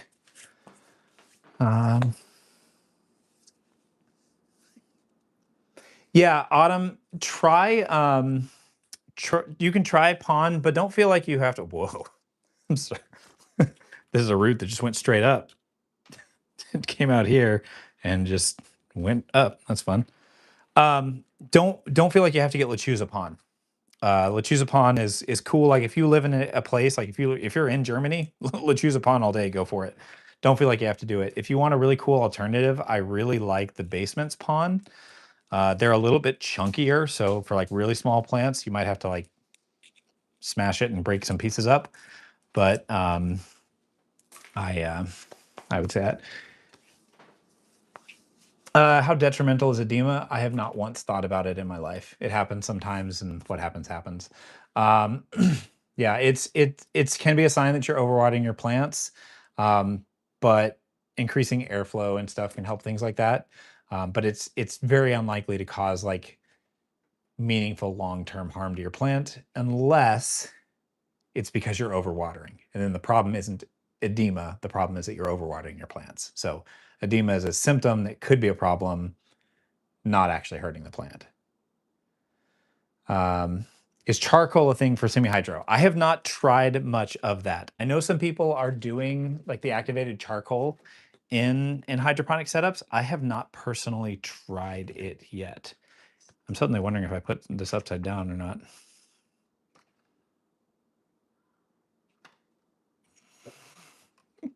The guys from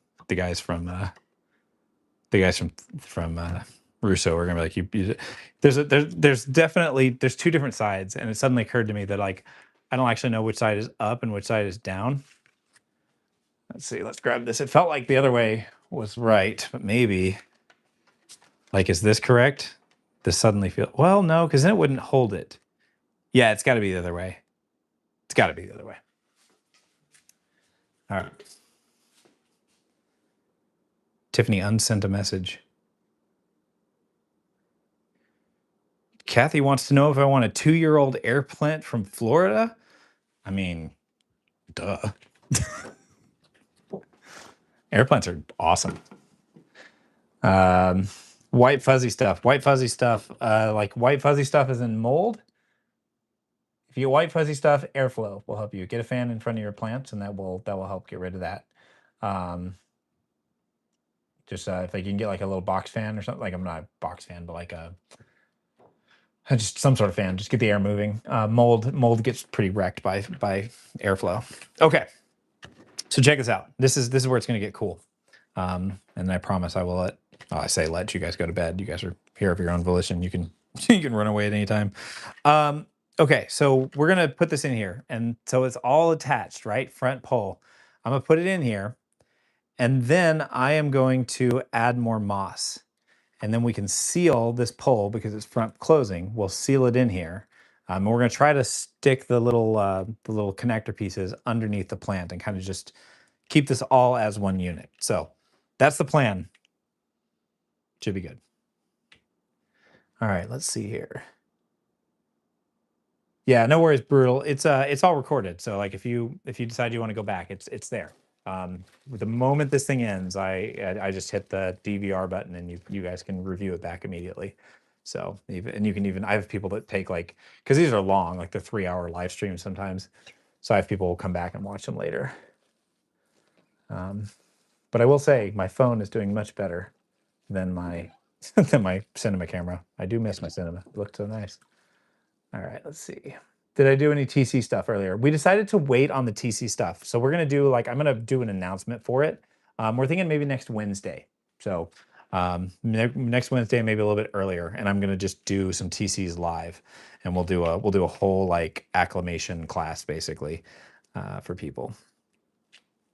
All right, so we're going to put a little bit of stuff down. Which way's up? This way. This way is up.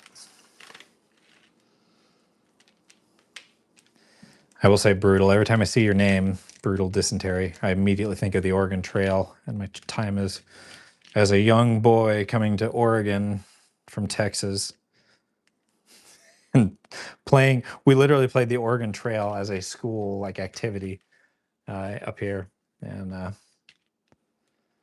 always died of dysentery.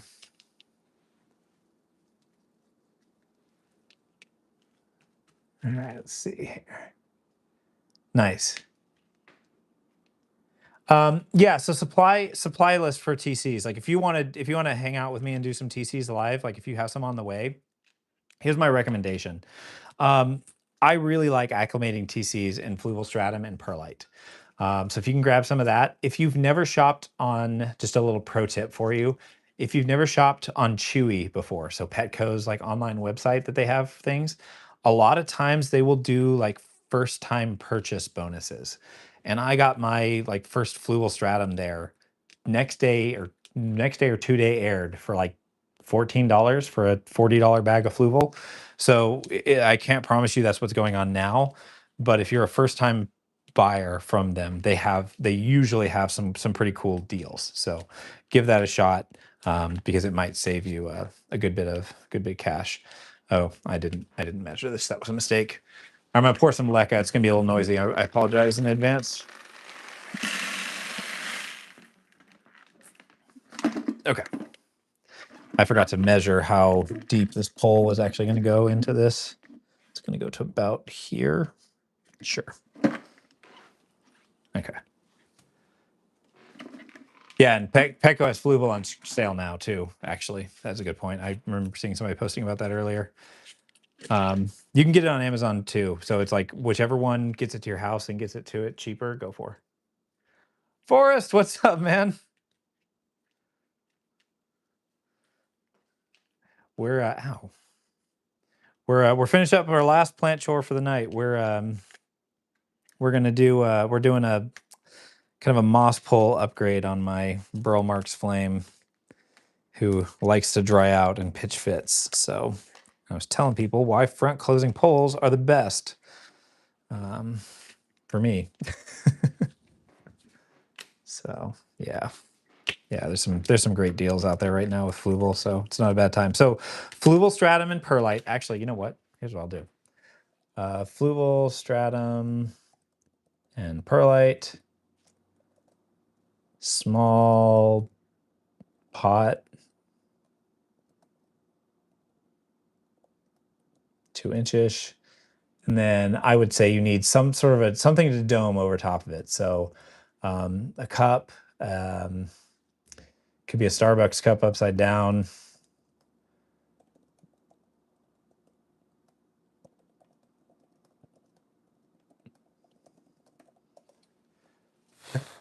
Bonus stuff, if you want, you can, and I'm not going to type this one out. You have a couple of options. Some people, and distilled water. Distilled water is the other thing I would recommend you have on hand. There will be some other stuff that I use, and I'll post. I'll tell you what. I'll post a list of tissue culture supplies to our stories on Instagram and Facebook tomorrow. Of like, here's what I'd recommend, and I'll do some like announcing around this and kind of get some better explanation out there. But the big thing is get your fluval stratum and perlite because that'll probably take the longest to get to your house. I do recommend some kind of a sterilization uh, item, I guess is the way I'll put that.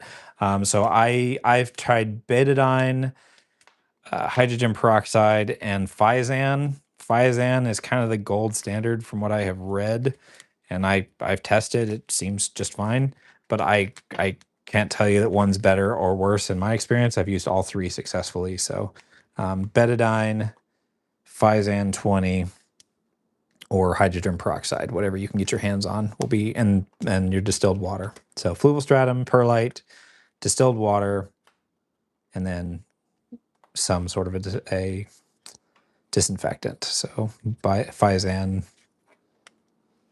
betadine, or hydrogen peroxide. Sorry, that took a lot of my brain power to get that connected. So now we've got the middle connected. So now I can connect the rest of them and we'll fill this up with moss. And again, it'll be like the plant never knew we were missing.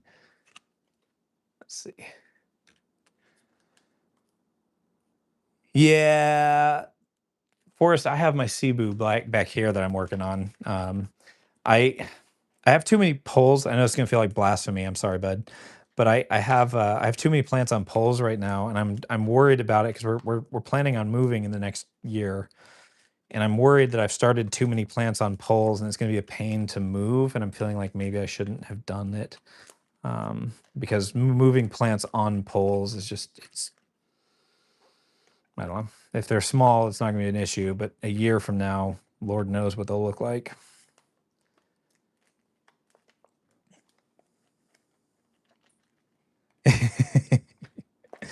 Yeah, the roots coming out of the back of the pole on ties, like ties just go ballistic. I'm working on a couple things for moss poles. Like I'm working on a 3D printed alternative to like people that don't like moss poles. I don't know if you've seen those like elephant tusk or bark things that like proven winners are doing now. They're basically like a potato husk thing. I think you could just make a cool texture on a 3D print. So I designed a whole like 3D printed moss pole thing that I'm going to try just for fun. Not just designed as a support, not actual moss. Just support. Just to try. 30 poles right now, Forrest. Good night. Yeah, moving shop and prop time. Yeah, it's gonna be interesting. I'm actually kind of looking forward to moving. I think when I move, I'm going to I plan on doing it as a series. So we're gonna move, and I want to move to a house that's like not perfect, if that makes sense, and kind of do like a YouTube series on kind of remodeling it and turning it into like my quote unquote ultimate plant house kind of thing. I think that'd be a really fun series to kind of go through. And as I do that, I want to have an honest conversation with myself about what plants actually make it into the new home. Because sometimes I just buy something and I'm like, I don't love this. Sometimes you just have to be honest that you've fallen out of love with a plant, and that's okay.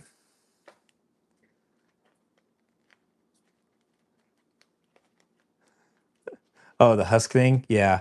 It does look kind of ugly, and I kind of want to come up with a way to like 3D print some sort of cool like textured climbing system for them. And I kind of want to make them all like interconnected, and I want to make them so that they can like scale up in size, or I don't know. I've got ideas. I've got ideas. Ow. All right, what other questions y'all got? What you hit me up? They don't have to be plant related. You guys want to know some goofy stuff about me? I'll share goofy stuff about me. Or my Doge. My cat's around here somewhere too. She's a jerk. She hates everybody. All right, I'm getting rid of a couple of leaves at the bottom. What got me into making music? Uh-oh, somebody knows I make music. I've always made music. That's been something that I have loved doing for a very long time. Music is kind of a release for me. Those of you guys that don't know, if you Google my name, Patrick Russell, and then you can't really put the word music because there's like a DJ out there that makes music under my name too. Also, Patrick Russell is like a famous hockey player, I think. So my name comes up a couple weird ways. But if you look up Patrick Russell music, you will and synthwave, you will find a YouTube channel that I started a while ago, and I've not touched it in the past year because I haven't had time because this is a full-time job on top of a full-time job. So I worked 8 hours today, and now I'm doing what has this been, like 3 hours, 3 hour live stream, and then I'll tuck in my kiddos, and then I think I'm gonna have a adult beverage and watch the last episode of The Office with my wife. Yeah, I had a lot of fun. So basically, what I did is I during COVID, I used to have a rock band that I played in, and had a lot of fun. But COVID just destroyed it. We had all these plans. We were going to do like a tour and or not really a tour, but we had a couple shows planned and things were ready. And then COVID happened and it killed everything. And in the midst of that, a couple of our members had kids. We had kids.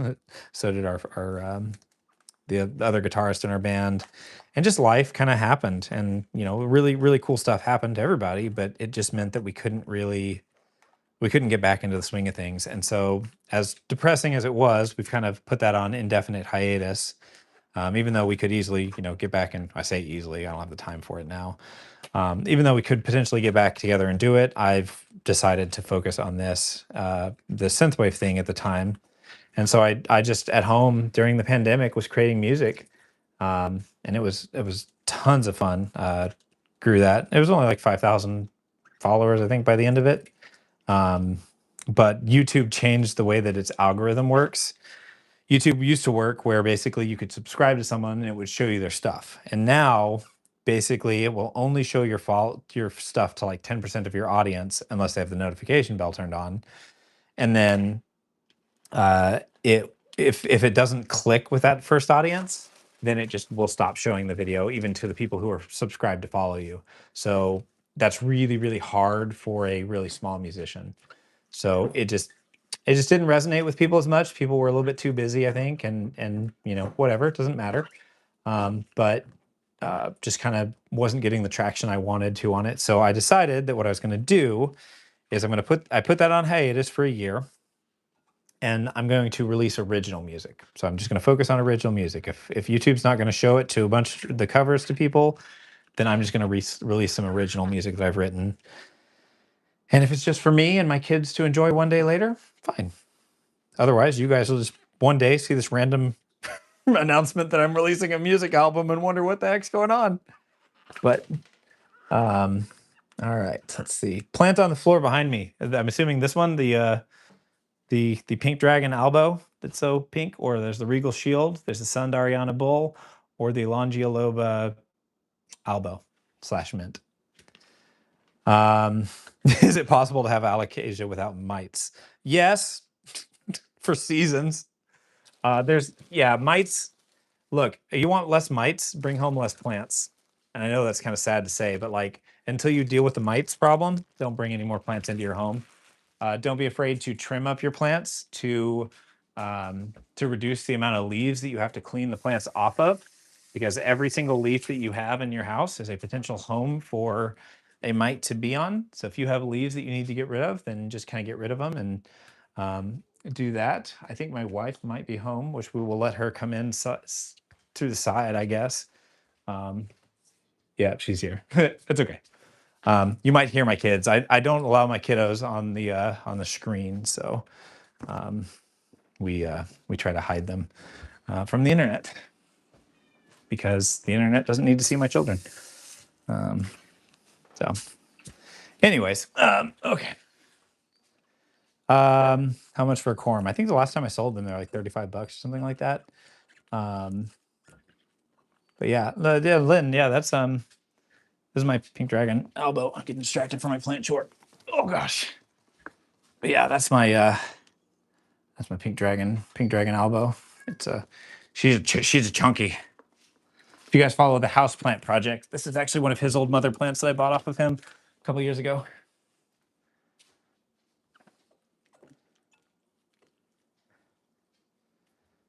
All right.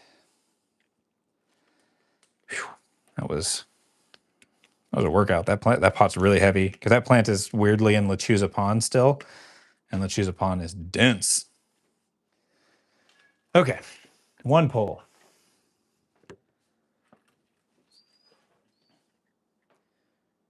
2 poles. I'm assuming this goes over here. Okay, yeah, this connects here. Got it. Your coveted wish list plants? Yeah, they're like I said. Some people sell them for really like Rare Plant Fairy right now has them for an absurdly expensive price. Not their fault. I'm just saying it's like for me, like I feel like that plant actually got more expensive because I've been selling the corms for that thing for like $35, I think, or 30 or $40 last time. And if when I sell more, I won't be raising the prices just because it seems like market's gotten a little expensive on them. All right, let me. I sell them on my website, so theplantandthepoor.com. Family's here. Hi guys. It's just you? Okay. Well, if they want to sneak over the side, they can. They're having snacks. Okay. You want to say hi to the internet, Tiffany? Nope. Nope. Okay, that's fair. She packed a ton of orders today, y'all. She was an absolute packing machine. Okay. Okay. I missed some questions. I got distracted by the plant. Thanks for the kind comments on the covers. I really enjoyed doing those. Those were a lot of fun. Spider mites, we answered that. Autumn, with spider mites, the big thing with spider mites is consistency. Every 3 days, you have to treat them in some way. So whether that is you manually removing everything off from them with water, like you can literally get rid of spider mites with water only.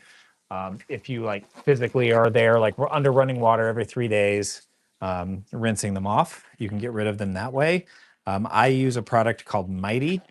Some people use beneficial bugs, but you basically every 3 days have to hit them and knock down their numbers.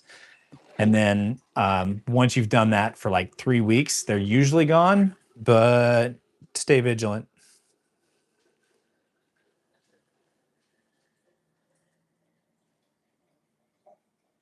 Yeah.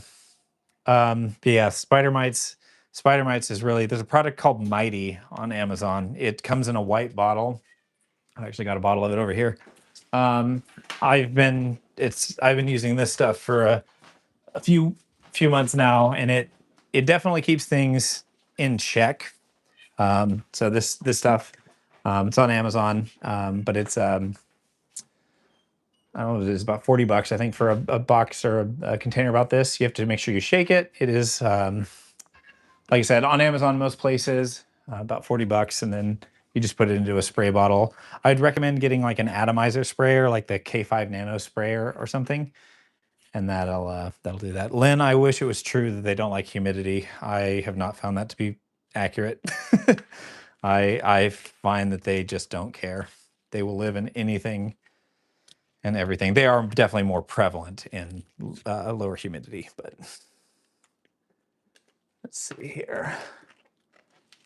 Yeah, they have a special place in my compost bin. Do I plan to go full time with this? Oh, all right. Is anybody from my work watching this? Okay. I'll provide the honest answer to that. I would love to. I do really enjoy my job. Believe it or not, I train people all day. That is my job. So all day I train people. about car automotive software. And I know that sounds so exciting, but for whatever reason, I have a weird amount of knowledge about the fixed operations department at a car dealership. I worked as a consultant for a while. I don't love the industry, but it was like my first job out of like my first real job. And if you know the industry, you kind of know that once you're in, it's really, I'll say, hard to get out. But like you're the amount of knowledge that you have in a very specific niche that doesn't transfer to other niches well is a bit of a problem. So I just have a lot of knowledge about car dealerships, and because of that, it's hard for me to leave because I won't make the kind of money that I make doing that. Now, I put myself a little bit on hard mode with this because I said kind of up front that I was going to be very limited, if not zero sponsors with this channel. And that makes it way harder to consider going full time. If I was willing to take on sponsors, I could probably do it immediately if I just took sponsors. But I don't want to be told or encouraged to say things. I just want to be able to always be honest and stuff. So I think taking the stand of I'm just not going to do sponsorships, or unless I'm already using the product, but that limits the scope. So luckily, my 3D printed products and Amazon affiliate links have been really beneficial, and live streams. So one of the reasons we're doing these live streams, yeah, me too about aircraft. Aircraft's another really big industry exactly like that. I understand that one completely. I've got family that's in aircraft mechanics. But yeah, so it makes it hard to leave. I'm the sole breadwinner in the family. So we sell products on our website, theplantandthepoor.com. We have some 3D printed stuff that we sell there. We get a little bit of money from ad revenue in YouTube. We finally qualify for monetization. So what I do with these live streams is, I'm gonna let you behind the curtain a little bit. I turn off monetization while the stream is going. So there's no ads, there shouldn't be ads during the stream. That way you guys can just enjoy an uninterrupted live stream. And then when the stream is over, then I enable monetization. So if you're here and you get to enjoy the live stream live, you'll have no ads. If you watch it back later, you might have some ads, and those ads will help, help the channel grow. And these 4-hour live streams do okay. It's not a lot, a couple $100, maybe over the course of a month or something. But you do enough live streams, and you might make enough on the side. But I would love to be in a place where I would have the freedom, if I wanted to do this full time, Forrest. I really would. My qualm with work right now is that everything is just AI, and I'm not anti-AI. I just think that people think it's a magic machine that does more than it actually does. So people are just a little bit too gung-ho on it. There's cool uses for it. Like there's legitimate cool uses that I think are actually beneficial, but none that I'm overly interested in. I'm a creative person, so if it's a creative thing, like if it saves me from, like, okay, a good use for AI. When we did our this Monster Club, I was expecting maybe 100 submissions. We got over 2,000 submissions. Some people did a lot of duplication and stuff like that. So I was able to use AI to analyze the list, find duplicates, and like point them out for me so that I didn't miss any, because I didn't want to inadvertently delete somebody from the list. And so using AI for like analyzing data, I think is totally fine. Like that's a good thing. I just don't want to use it for creative stuff, and that's what we're trying to do at work right now. So I don't know. I don't know if my heart's in it the long term, but I'm giving it a chance. I'm giving it a chance. We'll see how it goes. But yeah, if I can go full time, I wouldn't mind. Okay, so apparently somehow these latch and lock together, and I should have probably read some instructions beforehand, but in true fashion, I didn't.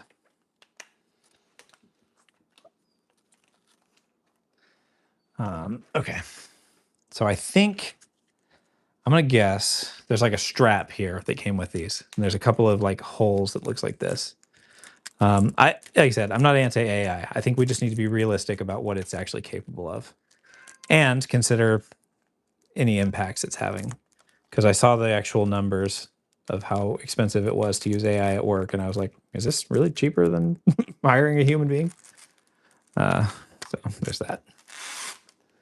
Dude, yeah, the cat's gonna knock the Leica around. If she finds it, she'll knock it around. Okay.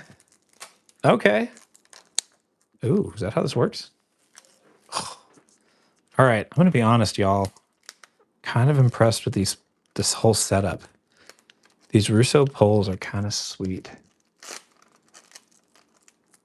If you haven't done your repot and you want to wait, we are going to do a repot on the next live. So on Saturday. So if you want to like do it together, you can wait. Look at that. Do you know how many times I've used other poles and you try to latch them together and they don't like, there's no method to, and they have like a whole strap system here. It basically, there's a carabiner thing and you kind of wrap it through the hole, pull it tight, and then it locks everything together. Like this is, I hope they watch this back because there's like genuine reaction here. Like I'm genuinely impressed with this. Again, they just sent me some stuff and said, let me know what you think about it. And then I didn't do anything with it for a few weeks and I'm really impressed with them. Yeah, cable ties are great too.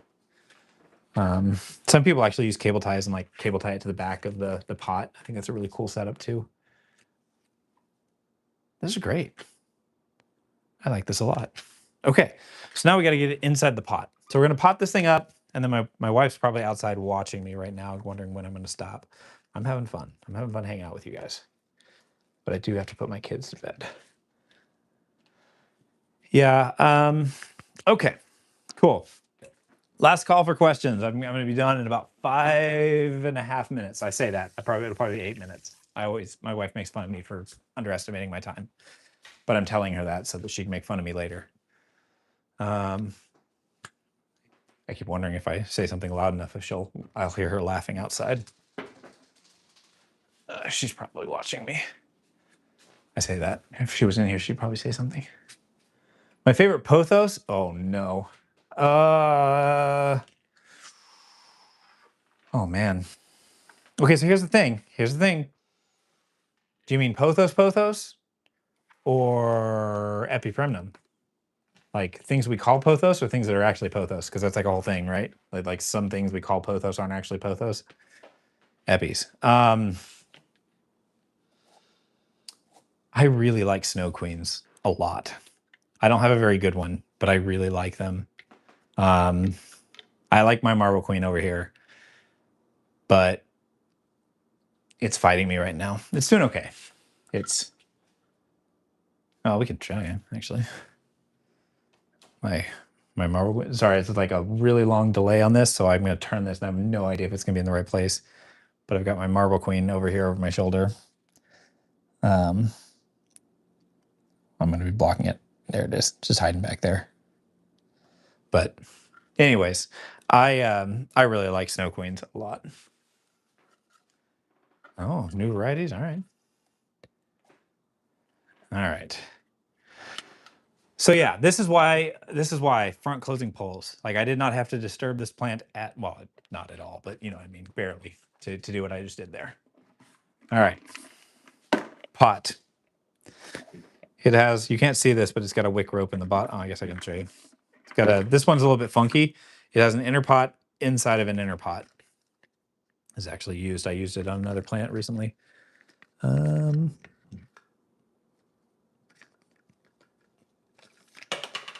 didn't see that.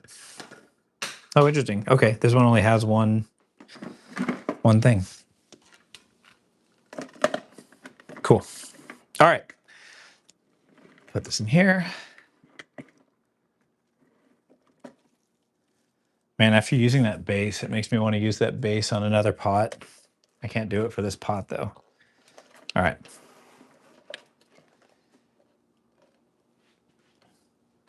Let's put this in here. This is gonna be difficult. Don't make fun of me if I spill.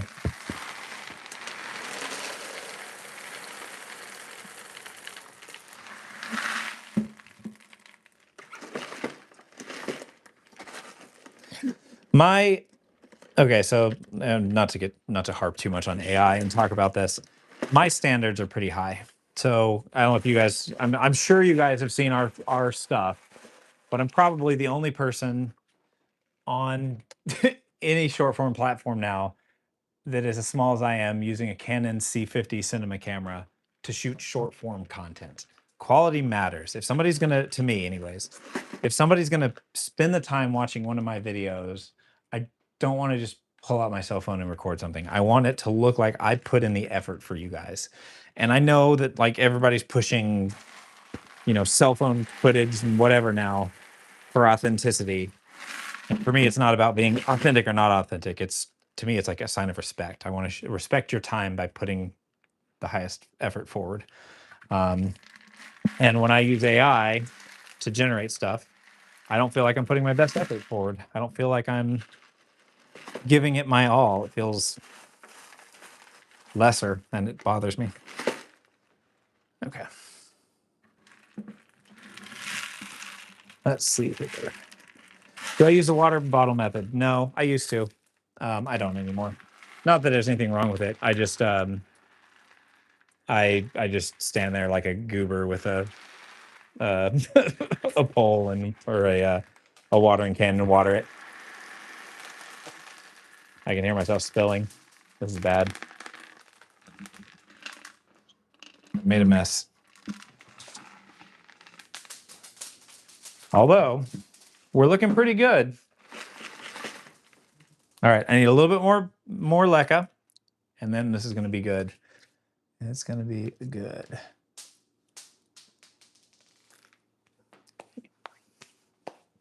Let's see here. All right, last call for questions. Oh wait, no, I got more moss, right? I got more leca right here. I brought it in here. Look at me go. Last call. Any more questions before we're done for the day? And we are going to do another live stream on Saturday. This is really a test to see what was possible. I think as much as I want to use the cinema camera for live streams, I think I'm going to just wait. We'll do that down the line when I get a laptop and they can actually run it without blowing up. My poor little iPad was just not designed for what I was trying to do with it.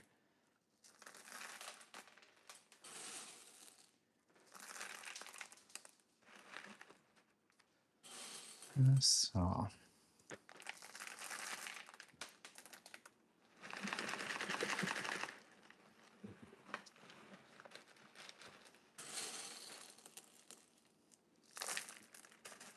Actually, since you who was it? Somebody mentioned the training stuff.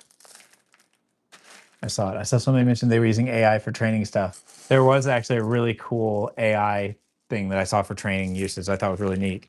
So, this is super nerdy. I apologize, not plant related. There was a really cool startup company that has designed a thing that you can record a training video, and it can watch your video and then turn your recorded video, into a simulation environment, which is basically something where people can click and actually do an activity. So you record yourself doing it once, and then it can rework that video that you recorded into an actual simulation environment. And it was really cool to watch happen. So that was actually a really cool use of AI that if you know how to make, if you're trying to make simulation stuff for training, it can take hours. It was just incredible. But anyways. Let's see. Time for Saturday. Yes. So for Saturday, I'm thinking maybe like 9 a.m. Pacific Standard Time, so high noon East Coast people, maybe a little bit earlier. Um, Stuff. So Lynn, good question. The way that I set these up, it'd be too hard to show you, but I actually keep a little bit of separation from the moss into the leca, so they're not in direct contact. Also with these, I probably should have shown you that, sorry. But at the bottom part of the pole is like filled with leca, and then there's like an half inch gap here basically where the moss doesn't come in direct contact. It'll still break down over time. And I do every one of these poles I refresh it every year, basically, because when I have to do a chop and extend, so like the moss isn't in here for more than a year, so that leaching issue isn't really an issue. But limiting direct contact when possible, and I replace the moss after a year. So again, if you want to use that moss setup, just make sure you're replacing your moss about once a year, no more than once a year. And I would not use moss at that point. I would not reuse it because it does break down over time and start leaching. Good question. All right, we're good. We got that last one done. I'm gonna put it into the big pot. It's not gonna be on camera because it's gonna be so tall. This pot's actually kind of cool because you can put it on the ground. Logo up front, maybe. Look at that. All right. Oh yeah. Let's get this chair over here. Let's put one of those things on top. I really liked those. Let's put one of these on here. Oh, Bulbasaur Day 2.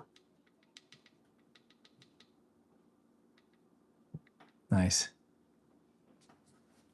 Brutal, we have we did do a playlist on that.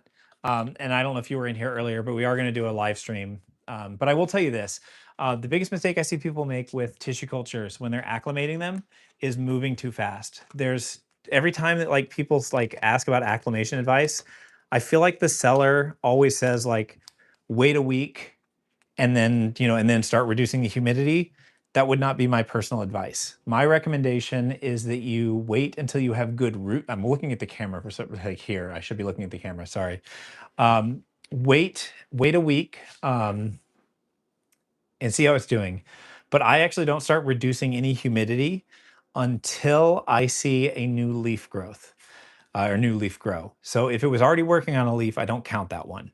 We're talking you pot it up, it starts growing new roots. The roots are good. Then you see a new leaf pop. Once I see that new leaf harden off, then I start to reduce humidity.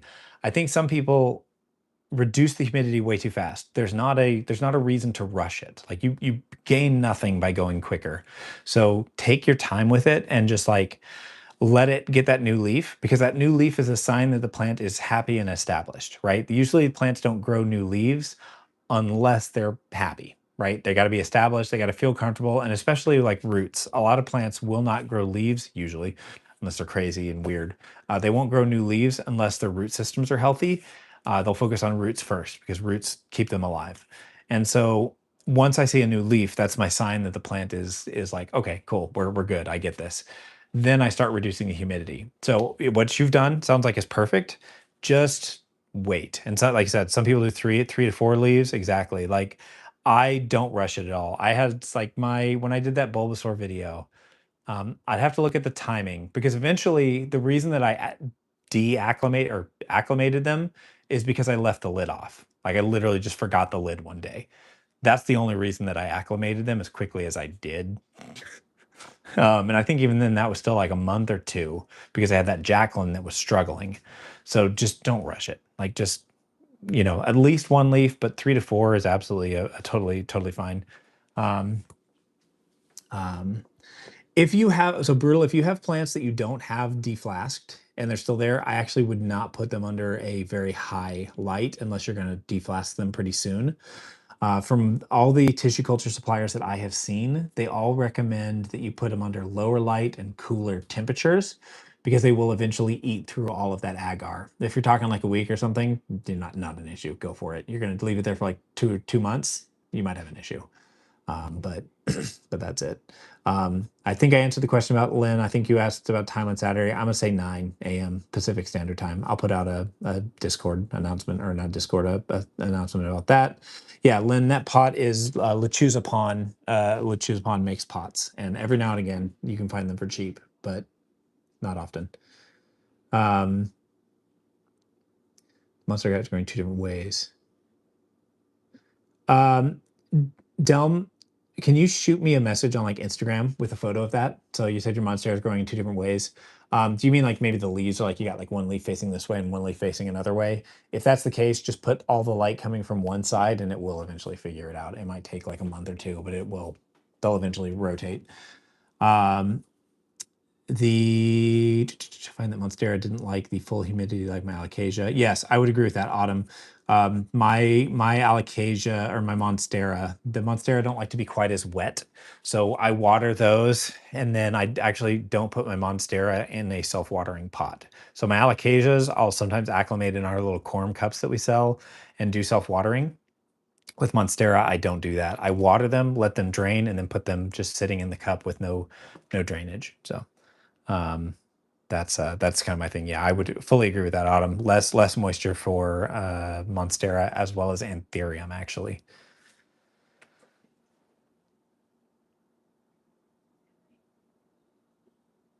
10-inch tie for $50. It can be, depends on where you're at. Like 10-inch tall or 10-inch wide. Like a 10-inch pot for $50, it's not bad. But a lot of the ties, like I think Walmart, it's about right. 10-inch pot for 50 sounds about right for one that's like about this tall. Um, but like a one like this tall or whatever, no, that'd be a little expensive.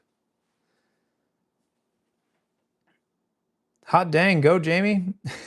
12 TCs. Well, I'm gonna have to see now. All right, let's see. How long was this live stream? I don't know. It doesn't tell me actually. Let's see. We started it a little after 5, so about 3 hours and 15 minutes. We'll see. You did 12. I'll see if I have 12. We'll see if I can match that pace or not. All right. So, upcoming events, upcoming things. Monstera Book Club will be continuing this Saturday. We'll say 9 a.m. right here. I'll do another live stream horizontally this time, as we finally figured out how to do. We will do that at 9 in the morning. That'll probably be another. We'll do another like 3.5 hour stream. But again, the way I'm going to structure those in the future is I will have the first hour or so dedicated to whatever my chore is, so that people can see that and ask, and like we can do the lesson portion really quickly, and then I will do some other stuff around there. So we'll do like the book club session, and then I will hang out and answer questions. That way, it's not so spread out for people that just want to come in, learn, and leave. So we'll do it that way. That'll be Saturday at 9 a.m. Pacific Standard Time, and then next Wednesday, I believe, yeah, next Wednesday we'll do same time, 5 p.m. Pacific Standard Time. We'll do a live TC deflasking. So I'll deflask a bunch of TCs. And those of you guys that bought TCs recently, you can just ask any question you want. We'll walk through the entire process. If you want to join me with it, make sure that you grab some fluval stratum and perlite for sure. Distilled water would be another thing that I would highly recommend, if not say is required. I do recommend gloves, not required, but I wear gloves when I do that. And then you want some kind of a disinfectant. I've been using Phizan 20. Actually, they may not be in here. Somebody recommended it to me actually from chat last time. Works really well. Betadine is used by Moose Roots and Rare Plant Ninja. Both use betadine. Great stuff. And you can get that at like your local pharmacy. And then hydrogen peroxide, failing one of those two, works just fine. So that's kind of your main things that you'll need, as long as you have those. And then you just need some sort of a dome, so you can get a Starbucks cup and a small little like 2-inch pot. As long as you have all that stuff, you'll have everything you need. I will put a post out probably via my story or something like that that basically says, here's the supply list you need, or you can just watch back this live and get the list there at the end. So with that said, the topic for this Saturday. So we are going to, good question. We're going to do a quick recap and make sure everybody's good on lighting. We are going to talk hydroponics in excruciating detail. So we'll kind of go through like everything that I know about hydroponics, so that we can kind of get people on that understanding. And then also we'll talk soil. So I don't require you to go to hydroponics in this whole thing. I want to give you the option. So we'll talk about both substrates. So the goal, first one is just get your plant used to light and get it starting to grow. Session 2 is like, what are you going to grow in, and make that decision and talk about that. And that'll be session 2. So with that said, thank you guys so much. I'm just absolutely blown away that people would come and hang out with me. So thank you guys all. We will see you in just a couple days for the next live stream. Have a good one. All have a good night.